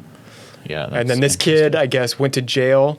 They tried him as an adult, and they showed a lot of the court hearings on TV. So I had I remember a kid on my football team who got shot. There was footage of him addressing the shooter because you know how you have the victim impact statements. So I watched him on TV, and then they took the kid to an adult prison. They tried him as an adult. So by the time he was in there, he was 17 maybe. Mm-hmm. I think he did this when he was 15. By the time the court hearings all were all the done. things, yeah. He was in adult prison at 17. And I guess the Aryan Brotherhood had tried, from what I read, this was in the Union Tribune, some of the gangs in there tried to get him to carry weapons for him to be part of the group, to work his way up. And he wussed out, I guess, and said, I just want to serve my time peacefully. And they transferred him somewhere safe, which I wish they would have just left him there. You're there for a reason, dude. Shouldn't have pulled the trigger. But now, from as far as I know, he's in protective custody. In a different prison. I don't know if he's in that same prison or not. In it, probably a different one. Yeah. No, that stuff like that happens a lot in prison because of all the gangs, and if a prisoner's life is endangered, Yeah. They're Well, he came gonna to them transfer because he him. didn't want to be a part of that. He's like, I don't want to, I just want to serve my time, which is, I don't know. I mean, it's good for in certain situations. As his, I don't care. Sure. I kind of would have liked to have just stayed there and died. Yeah. yeah, but so he's fighting to get out now, and I don't know. I haven't paid attention in the last 5 years or so. And with these new laws being passed, I'm assuming he'll get a shot at parole, in another 20 years. Wow. After following other cases of guys who committed crimes, and he wasn't 17 when he did this; he was 15. It wouldn't be crazy at all if we found out he was out of jail right now. That wouldn't even be shocking. No, I would have heard about it if you were Yeah. out now. Someone would have gotten to me. Yeah. Would have gotten back to me on that. But he definitely is fighting to get out, and there's people on his side. Also, another weird thing is that I ended up working for that school district for a little bit before I moved out of San Diego to come to LA. I was doing some after-school program work. I ended up working with a girl who was dating him while he was in prison. So we would have the same shift, wait for the same school. I was subbing at this school for an after-school program. And people are like that, because they knew that I had been there. Like, that's her. That's the girl who's dating. See, that's weird to me in itself. Yeah. And I know it's a common thing. Like, I watch documentaries on prisoners, It's and a lot bizarre. of them, there's girls like, that's a thing. Yeah. And it's mind-boggling to me that there's a girl out there that wants to date, that's what they're Yeah. into, someone who's in jail. And she never said it around me. I was waiting for her to bring, because I was pissed, man, when I found out that she was dating this guy. Yeah. This was probably 8 years removed from the shooting, maybe. Yeah. And I went. It was the elementary school campus, but still in that same Oh. school district. I'm So surprised they would hire her. or didn't fire her for that. Yeah, that's what I'm saying. I know they could probably get in trouble for not hiring someone because of that, or firing someone because of that, but She man, made it'd be comments worth to it. people, because my brother worked there too, my younger Mm-hmm. brother. He wasn't in high school at the time, but he ended up going to that high school. Mm-hmm. He told me that she would say, I can't wait till the weekend so I go see my boyfriend. And by the time I started working with her, I was just waiting for her to say something, Maybe because I she was knew. so, Maybe she she- must have, because we didn't have a ton of interaction. She never brought it up once. Yeah. And I was kind of itching for her to say Right. something. Yeah, you wanted to go Yeah, off on right. this I was dumb ready bitch. for it. Yeah. Oh God, I was ready for it. No, there's message boards of girls Yeah. who glorify some of these people. I've looked into it. Ted Bundy and all these people, how much they would have loved If you go to the them. Museum of Death on Sunset, have you ever been there? I've driven by it. I don't know if I've been. Surprised you haven't been there. They have a I've lot been to of other museums of death. Oh, okay. Yeah. They have a lot of pictures and then letters of these women who become infatuated with them. Some of them are attractive women Yeah. too. And you're like, what? You Totally. can't find it. It's just all a mental thing, whether It's so upbringing or weird, what. though. But they It's really so are weird. attracted to these men. Yeah. And this girl will never get to see this guy again, or at least at the time, it looked like she would never get to. I don't know. She I'm goes sure see they're him not for an together hour on now. a conjugal visit. Right. Yeah. What does that do for Are they you? allowed to fuck on conjugal visits? what I you see read, they don't movies do that where anymore. They are, but yeah. Yeah. From what I read, they don't do that anymore. Yeah. But They shouldn't. I don't know. It doesn't. Yeah. Why would you let you're in? No. That absolutely you shouldn't. Dude, if you were in jail and you got hot pussy twice a week, would jail even be that bad? That's better than a lot of people have it out here Yeah. who are getting none in a week. Now you have admirers because you've been in the media. Yeah, then that encourages killers to. That encourages celebrity killers. Yeah. It's bad. It's disgusting. That's pretty insane, man. It's an insane thing to have gone through. I guess it doesn't seem as crazy now. Yeah, 'cause it's just but your life. Yeah, and now that maybe I didn't tell right. Maybe it wasn't that interesting. But No, it telling it definitely now, was. it seems like maybe It was definitely interesting. it seemed like you weren't interested. Did it? I don't know. To me, No, I think it's just so crazy. I don't have anything to say about it because it's just there's so much more that maybe we'll have to do another time that I'm just leaving out right now, or forgetting. And I'm thinking as we're Like what? talking. So I'm trying to think now of some of the just little things that came up and I meant to get to and I forgot that I'll remember later, is what I'm saying. I wonder Maybe what. I'll have to tell you a different time. Yeah, it's just Like just weird things that were said. Or I remember one time the kid who did the shooting was walking by me and my friends. One of the friends who ended up getting shot in the neck had done had punched him in the shoulder or in the arm as a hazing type thing. It wasn't anything malicious. the guy who shot the guy in the neck. That guy had punched his arm. Yeah. Oh, so it could have been. So him, we're thinking that maybe he did it on purpose. Yeah. Yeah. Also, when he was laying in the bathroom, he was moaning, and the shooter told him to shut up. So he was like, "Oh," he goes, "Shut up," and he went back to shooting. So we think that one was personal. But Or you think he just shoot him again though? true, I don't know. Rather Maybe than he shut aimed up. and shot. I don't know. I lost contact with that guy, and I never asked him. We hung out, while we were in high school, but I never Wow. asked him about it. That's Kind of wish I insane. would have. But I know That's that. insane. Yeah, to say shut up and not shoot the guy again. Right, so maybe he there's did. Something. Maybe he just True. wanted to fuck the place up and wasn't even trying to kill people. I don't know. But those two were sort of friends. Yeah. Because the guy my friend that punched him in the shoulder, it wasn't like he was really picking on this kid. It was just, you're a freshman, I'm a Yeah. junior, take that. What are you going to Yeah. do about it? That type of thing. I have been through that. Yeah, We've but all some been people through it.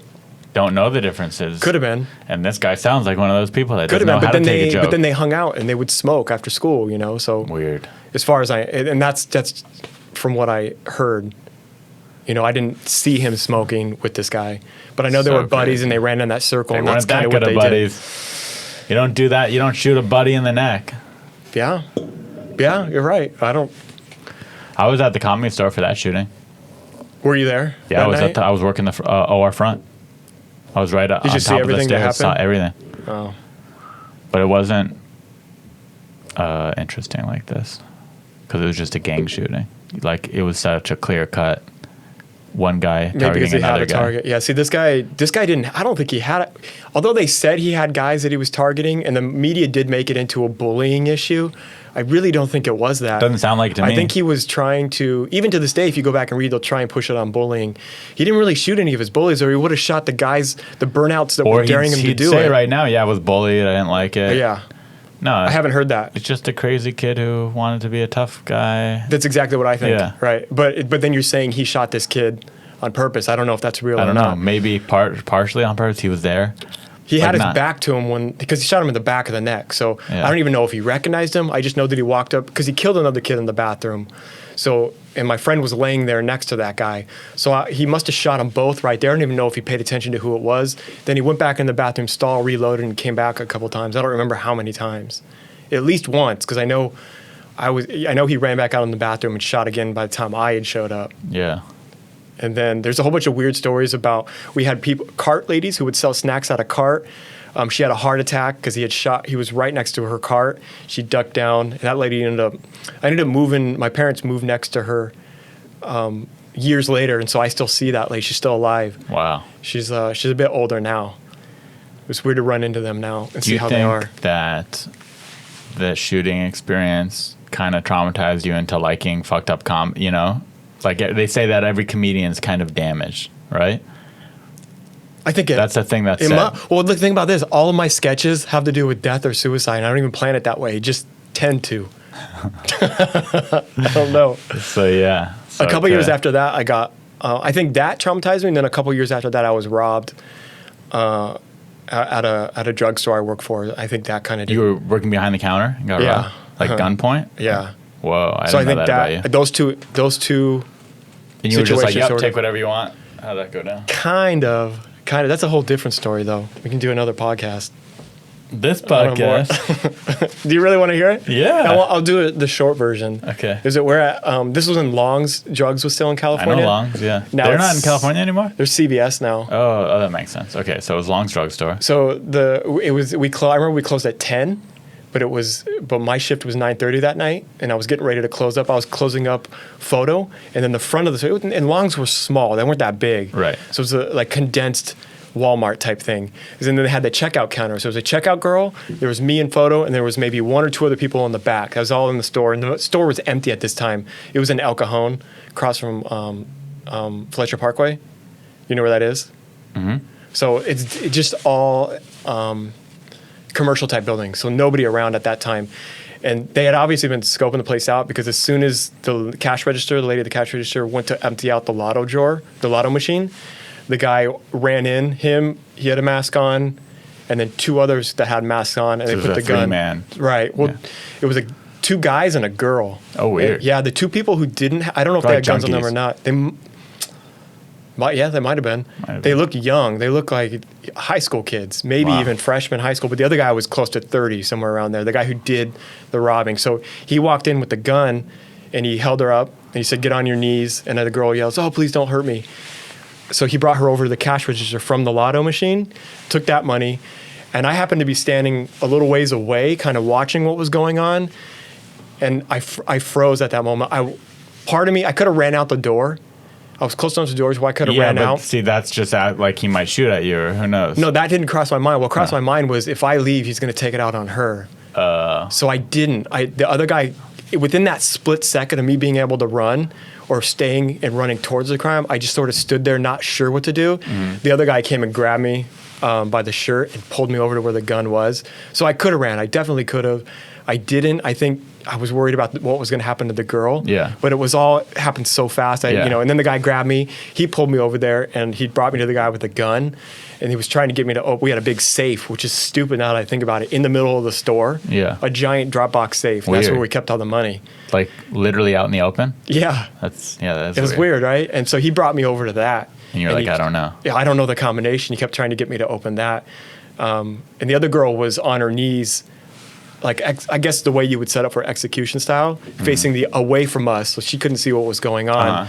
But he was. So he just ended up believing you. You're like, I swear, I don't know. So let's see. Yeah, he took all the registers that he could. I said, I don't know the code. I don't know what you want me to do. And the weird thing at that point, he had the gun pointed to the sky, and I could see it was a small barrel. So it was either a 9mm or maybe some sort of pellet gun. I think, or not 9mm, sorry, 22, because the barrel was so small. And also that's what the detectives said when they came in because of how small I described the barrel. But I had a split second, and it crossed my mind that I could have knocked that gun out of his hand. But at that point, I realized, because he had 2 others with him, I didn't know if they had guns. So I decided not to. Yeah, why be a hero? I could have. That's the one thing I think about is I could have knocked the gun out of his hand, and I could. But would that have saved the even day. would that have even been saving the day? Then they just would have ran out with what they already had. Maybe fingerprints on the gun. I don't know. They Maybe, had gloves, or maybe they would have taken it, or maybe that would have pissed them off. And they would have beat the fuck out of you, or picked it up and shot. Like who knows? Yeah. That would not have been a good idea. Yeah. No, you're right. Unless you were a real, like a Unless UFC fighter, and and how you to knocked commit the a gun out of their hand and then take on the guy. Because he had turned to me and he's like, "Open up the safe," and I said, "I don't know how to open the safe." And he turned and he took his eyes off me, and his gun was, I think it was in his left hand. Yeah. Because the gun was by me, and he looked for a second, but at that time I knew, I kind of already gauged the situation that they weren't after trying to hurt us. Right, They they just wanted wanted the money. Yeah. And then he took off because I think one of the guys said, let's go. And he on his way out, he goes, "Thank you." And as he was running away. And to this Was it day, a friendly thank you? no, it was kind of sarcastic. But as the guy was bringing me over, because I told you I was a few feet away, as he was dragging me by the shirt to where the guy with the gun was, my whole life flashed in front of me at that time. 'Cause I thought, Sure. why did I do? I should have ran, or I should have done this or that. But once he brought me over there, and the guy started questioning me a little bit, I realized, they're not here to hurt anybody. Yeah. They just want the money. And so Now, I want to hear more details about these guys. Were they white guys? there were 3 black people. One black guy who was probably around 30. Okay. A black male who I think Young must one have been and a girl, another young young and black girl. Yeah. And were they wearing masks? All of them had masks. Was it and like a then- ski mask? Ski mask. Yeah. Okay. I didn't see them walk into the store. They were obviously waiting in their car right in front of the Did door. you see what kind of car they were in? Didn't No. see. As soon as they left, we went to the phone, and then we called the manager, and then we called 911. You didn't call them 911 first? No, actually, we called the manager while they were still there, because happened so fast, and he was like, open the safe. So I'm remembering all this now. I was like, I haven't talked about so this you in a called long the time. manager to try and get the safe code. Right, that's what happened. You're like, 'Cause- hey, can I open the safe? And what did the manager say? No, the manager never came. We had an intercom system. So he was telling me to open. I said, I don't know what to do. What do you want me to do? Should I call a manager? And then the girl who was with her hands behind her back on her knees was like, yeah, just call the manager. So I called, her name was Hope, I remember. And we called Hope to the front desk. And then that's kind of when they left, I remember. And the first thing we did after that was. Did Hope come right after they left? Like what happened? She got there after they were already gone. Wow. She didn't know what had happened though. So I guess it took her a while to get up there. Not that she could have done Good anything. thing Hope was slow. Yeah. Yeah. For her sake. And then we got to watch the footage because the detectives came in. Oh, we got to watch I'd love the footage to see after that footage. I don't know. I wish I could have asked for it somehow. I don't know where it is now. It was never solved. Gosh, so that'd be such cool footage of you getting robbed. that would go viral, huh? Maybe, but it'd Just be the people funny. who know me would think it was funny. Yeah, I would think it was funny. Oh, that's. But the thing that was scary What a- about that is that 2 weeks later, or maybe a month later, down the street, about a mile or two, there was a gas station or a liquor store robbery, and they killed the two clerks there. Jesus. So that's what made that situation kind of even Yeah. more heavy for me. It wasn't the same people, Right, Because but they still, caught them, knowing what could have happened. right? Yeah. Those guys, and even to this day, I tell my wife, I'm like, yeah, they robbed us. Fine, take what you want. Don't hurt anybody. I'm not for them robbing the place. But I do respect Could the be fact worse. that they didn't Yeah, pull that the they're trigger. nonviolent. Yeah, like if But- you're gonna rob somebody, okay, I don't agree, but you didn't senselessly murder somebody like the other people down the street. So that was the one good thing that came out of that. Yeah, And that's why once they told us they were looking for him, I was just, yeah, you catch him or not, it was like. You hear about these incidents. You hear about, like, a few years ago, someone at 7-Eleven came in with, like, a hatchet. Yeah. And, like, Yeah, hit some guy in the head with a hatchet, and you just. senseless like that. It's just that guy Yeah. was just doing his job. No, yeah. It's. Anyway, because of those two situations, my back is normally to a wall if I'm in a restaurant. Uh-huh. My back is never to a door. And then enclosed hallways, like if I go to a college or elementary school, kind of freak me out. Yeah, that's intense. They had school counselors for the rest of the year. They were stationed on campus, and they had a little building they set up to where certain kids had major issues after that, especially some of the kids who were right in the fire. And I remember I had one nightmare that they called me in for because I told my dad, and I was going to fight some kid. And so the school called my dad, and he was kind of sticking up for me. He's like, because he's sick of people getting away with stuff like this. He had a nightmare, and he's pissed at these people. Wait, you So they told called the me- class you had a nightmare? No, I called my dad. Uh-huh. I was going to fight some kid. And then your And the dad school called found the school? out. No, the school found out, called Oh. my dad to try and prevent the fight. And Got then it. my dad told him about some nightmare I had, and they called me in the counselor's office for that. Got it. They were just extra cautious over Right. everything. Anything that was Yeah. brought up, they were bringing kids in. Right. And that was it. Things got back to normal after a couple weeks, and the nerds got picked on again, and the bullies kept bullying. Didn't really change. It's just nothing, other than those kids dying and then knowing what took place. Dude, I don't even remember my school having real bullies. Like, I'm sure kids were getting picked on a small level in class, Yeah. like you're a fucking nerd or spit, like little things. But there wasn't like wedgies and No, you not were like scared that. or kids getting beat up for being nerds. No, but there wasn't- were kids who made other kids' lives hell. I witnessed that. Yeah, I'm sure yeah, that like happened at your teasing. school, right? And I we're not guess that's nice about bullying. it. Yeah, I guess saw that's that. just what bullying is. Teasing. I think it's more of that. It wasn't wedgies. Yeah, I was scared of getting something. Or maybe if you mean ran said about if you ran into that person outside of school, you were probably going to get beat up. There's some of that, but Yeah. Weird, dude. Now you're a comedian. Now you're a stand-up comedian, and you surf, and you're married, and you have 2 cats, and you're just like, kind of just, a nerd. yeah, Yeah. like a Now I'm the- non-popular now I'm the bully. nerd. But I have Now a I'm the popular bully, you friend. nerd. Yeah, you are kind of a bully. That is true. Once I start thinking about, sometimes I'll lay and I'll just start thinking about stuff like that, and I realize that we're just lucky to be here. Honestly, if you're healthy, your family's healthy, and you can eat and have a roof over your head, what are you really complaining about? Because we complain about comedy all the time. Oh, here's a good question. What are your thoughts on gun control now? Do you think guns should be illegal? Are you for guns? Do you own a gun? No, I'm for guns. More for guns. Most gun damage is done by handguns. And most mass shootings are done by handguns as well. When it comes to the laws that are in place, I do think California is really strict. I think they could be looser here, but I think we should be able to have guns for protection.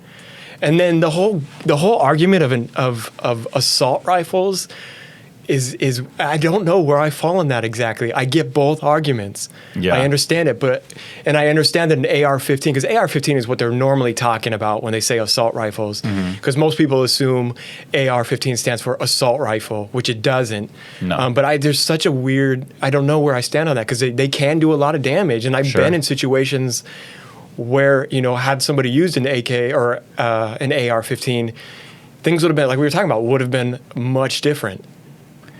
Yeah, I definitely understand both sides. My thoughts on it are it doesn't matter because in 5 years, even now, you could 3D print guns. But I mean, it's getting to that point, yeah. Well, no, you literally already can. Well, no, I know, but I'm saying it's going to be more and more available. Exactly. As 3D printers are more readily available, gun laws won't matter because if you want to get a gun, you'll be able to print one on your computer. Yeah, that's true. So because they're going through all these measures, especially in California. Well, I guess in all states now they want to register all assault weapons or assault rifles, whatever it is. That's fine. Yeah, but I'm saying, what is that really going to stop? So you're putting all this money and all this effort into something like that, right? Which is really not going to have much of an outcome, other than maybe taking AR-15s away. But it's still not a bad idea. And that's coming from pro-gun. You're pro-gun, right? I'm pro-gun. Yeah, but sure. If you have an AR-15, well, because sure, a lot of you should have, the country should know you have it. And that's someone should know you have it. Yeah. You shouldn't anonymously have an AR-15. Well, I think that's for any gun. Yeah. Anybody they should know you should have. I think they should know if you have it, but then they're thinking that's leading into because they're going to come taking your guns eventually. Right. That's the fear. But until that happens, there's no reason for that fear. No, I understand that too. And I get both sides. And I don't know where I stand with assault weapons because I get both arguments. And God, if somebody opens up with an assault weapon, man, or even like a pump action shotgun or something, or 12 gauge or something like that. That's what I have. Big difference in a 9mm or a 22 especially. Someone comes to my apartment, they're done for. Yeah, I know. Do you keep yours loaded? No, not usually. But the one time at the beginning of COVID, there was the looting going on in Los Angeles, like all up and down Melrose and Sunset. And they were literally, the riots and stuff were passing my apartment building, like several different nights. I had my gun loaded next to my bed because I thought maybe that night it's a possibility someone would break. I had genuinely thought it could happen. Someone could try and break into my apartment tonight to loot, and I was like, "Well, we'll see what happens if you try to loot my apartment." What do you do with your guns when you're Airbnb-ing them? I keep them in a closet that I lock. Okay. Yeah, it's unfortunately I don't have a gun safe that could hold my shotgun because it's too big. Yeah, and I don't have a big enough gun. But you have to have a lock on the guns. You have a lock on the guns. I have a lock on the gun and I have a lock on the closet. Well, then you're protected. But the first time I got robbed, Airbnb, they took my shotgun. Oh, did they? Yeah. And you got another one? I have another one since. But just my reported first the first shotgun, one? reported stolen. It's stolen. Wow. Yeah.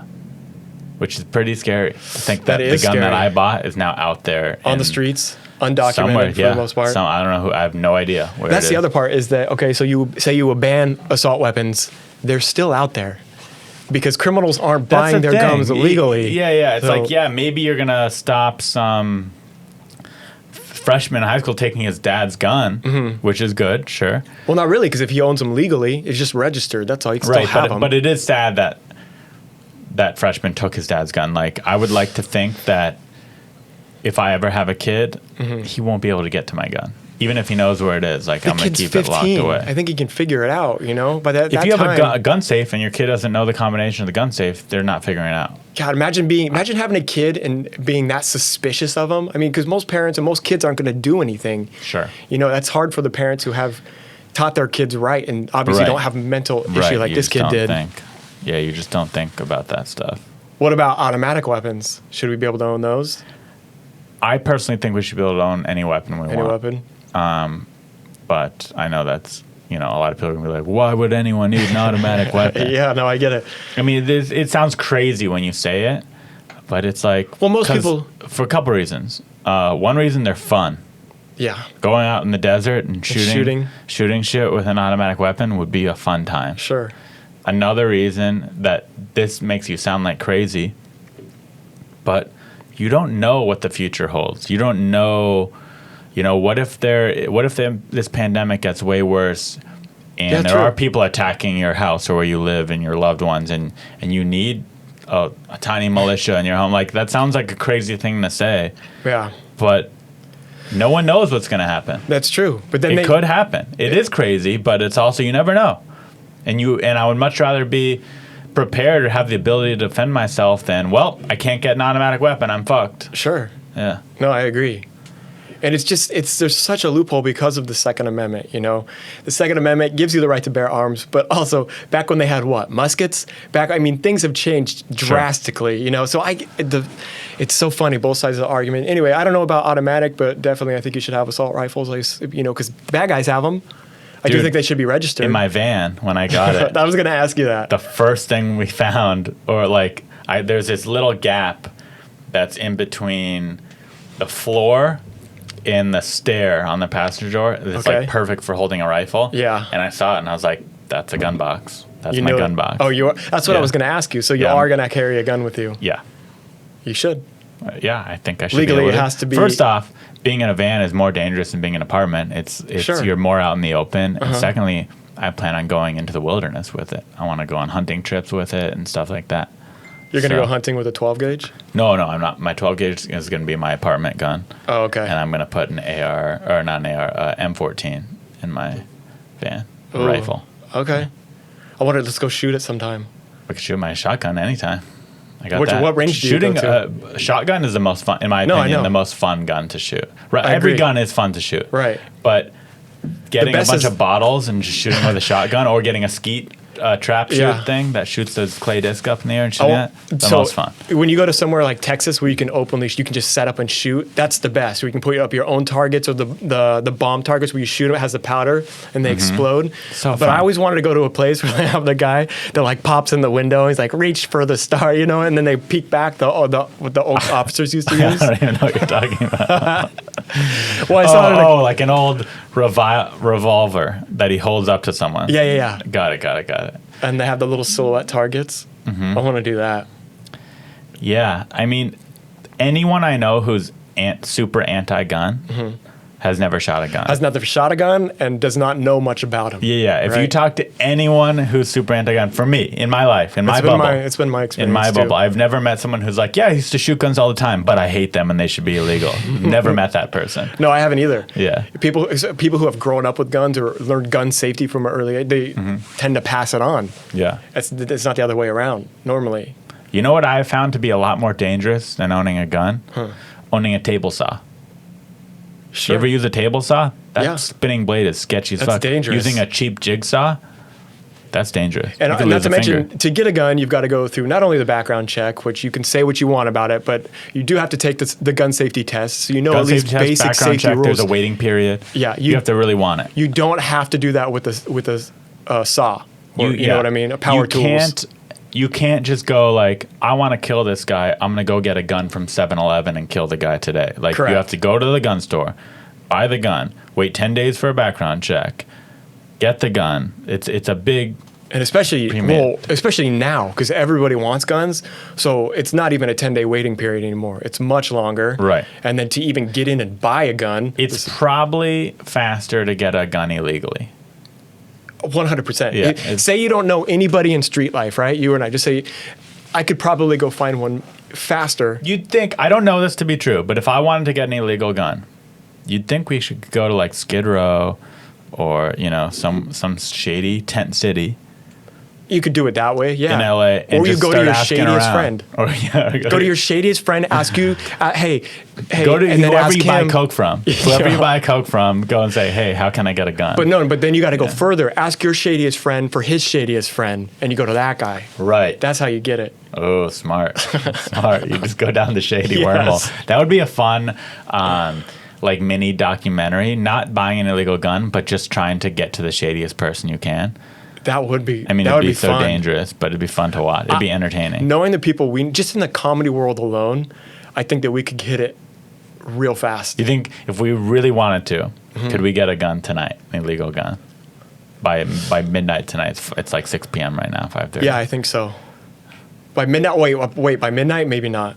I don't think I could. Now I want to try to see if I You could. go to your shadiest friend. For me, that would be you. And that would tell. See, that's a bad thing. If your shadiest friend is me, I don't think you could either, because I have no kidding. idea where to get an illegal gun. Think of all the nights we have to spend in bars around shady people, and then there's people that come up to us all the time that I'm sure if you were to just ask. I'd probably go to someone I know who who sells weed. Yeah, that's probably what I would do. Or sells coke. So yeah, I'm sure it's easier to get on the street. Yeah. That's interesting, though, that you're pro guns. Why is it Wouldn't have interesting? expected that from you, Why? being such a pussy that you are. Well, I mean, I'm not, but are you challenging me like that guy challenged the school shooter? That's where that whole debate comes into play. Because someone could listen to this and argue, yeah, he kept calling him pussy, like no wonder. So he went out and bought an illegal gun. Yeah. I don't think it's surprising. Do you think the gun laws here are too strict in California? I'm fine with them. Like, I've bought several guns in California, and I never thought to myself, oh my God, I can't believe they're making me do all this. You go to a gun store, you give them your ID, they check your ID, you take a little test, a safety test, you wait 10 days for them to make sure don't have a record of being an insane person or criminal record, and then you come Can't back. be a felon. Then they call you and go, hey, you can come pick up your gun. You go, cool. And you go pick it up. Well, what do you feel about open carry or concealed carry in those states? Because you go to obviously, most people know this now, but there's less gun violence in those states. You go to New Mexico or Texas, and everybody's got a gun on them. Yeah, like when all the school shootings happen, people are like, give the teachers guns. Right. I don't think that's a good idea. I don't think giving the teachers guns is a good idea, because kids are menaces, and one of those teachers is going to go crazy one day and True. kill the kids. I can't say after somebody who's been through a school shooting and saw how helpless you are in that situation, I can't say that I throw that idea out the window, though.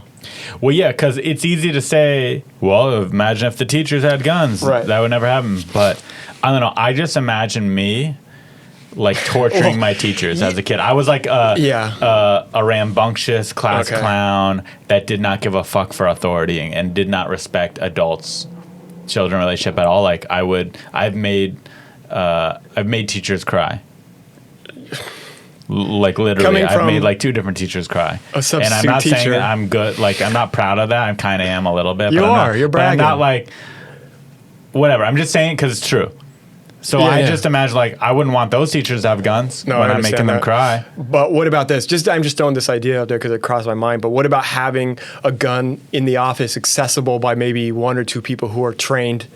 At that point, it's like no, I know, I get it. I'm just throwing an idea out there. Yeah. So I don't think guns. I don't think teachers should have guns, or that guns should be anywhere near schools. So what about officers who have guns at the school? Yeah. I think that's what I do agree with. That I agree Some people with. are saying eliminate all guns by eliminating officers. Had there been, and I don't remember, after the shooting, we had active officers with guns. Yeah, after that shooting, there were active officers at your school as well. My school. I felt safer that way because when that kid came out with a gun, nobody had a chance against him. We had nothing to fight back with. Had there been a trained cop there who knew, not a security guard, a trained police officer or sheriff, sheriff deputy, I agree. I felt much better. I agree. And here's the other thing. The sad truth is you would like to think in your head, when that goes down, I'm going to be a hero. I'm going to run in and save the day. Who wouldn't like, of course, yeah, sure, I'm going to be a hero. I'm going to save the day. But the reality is when you hear gunshots, you're going to run away. Yeah. You're going to run away, and that's 99.999% of people. You know what's interesting? But who doesn't run away? Most likely, the best shot not running away? A cop. So having a cop on campus, good idea. Who has tactical training, Yeah. you know what I mean, who's been briefed for that situation. Yeah, no, I agree. But you know what's weird, and I forgot to bring this up, is we used to have, I don't know what you call it, we call them narcs. At school, they were basically campus supervisors. They broke up the fights.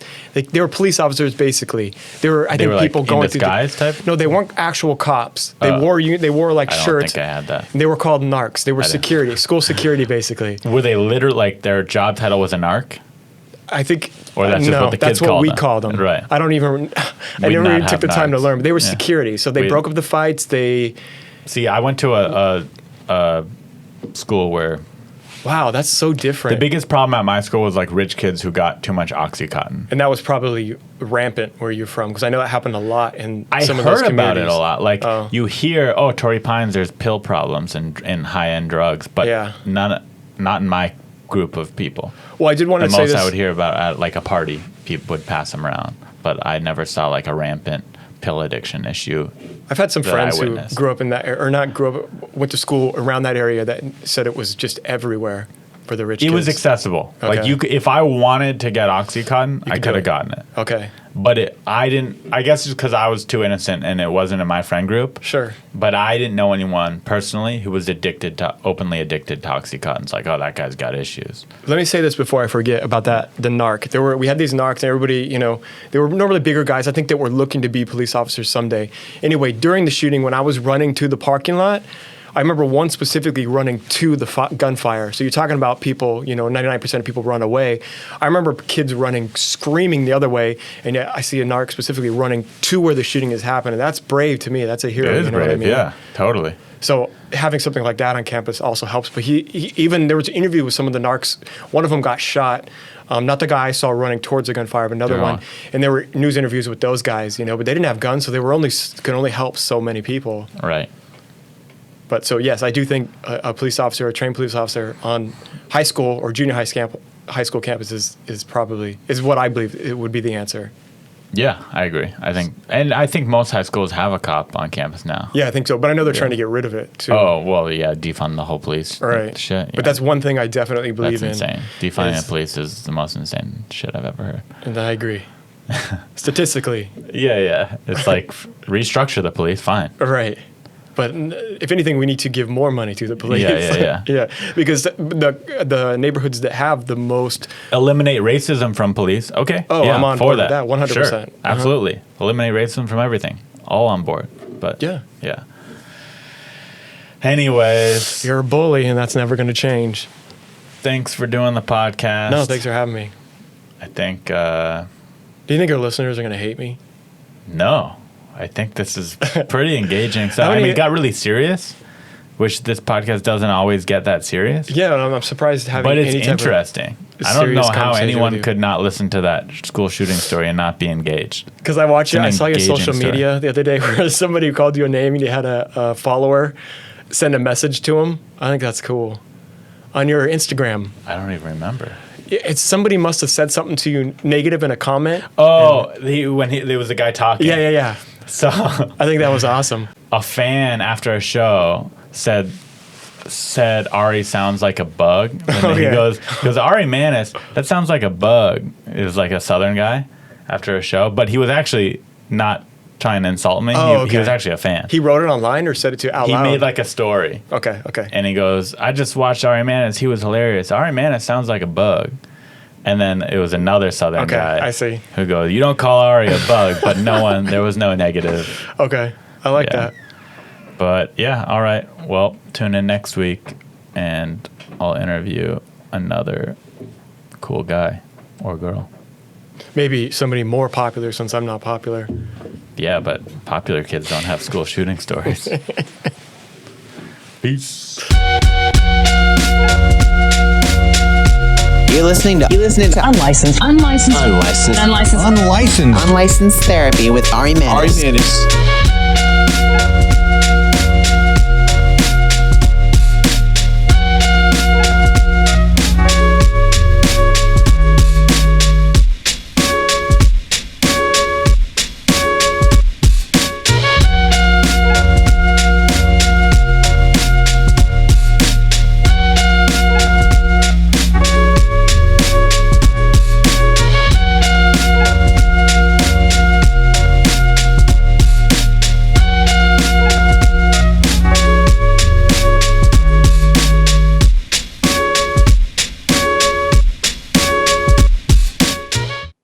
Thank you guys for listening to another episode of Unlicensed Therapy. I hope you enjoyed it. If you like the show, subscribe, hit the bell icon, leave a review for me on iTunes, 5 stars. And we also have t-shirts available at arimannis.com. We have unlicensed therapy t-shirts. you know, I just got my catalytic converter stolen from my Prius. Maybe buy a shirt. It would help me out. God bless you. See you next week.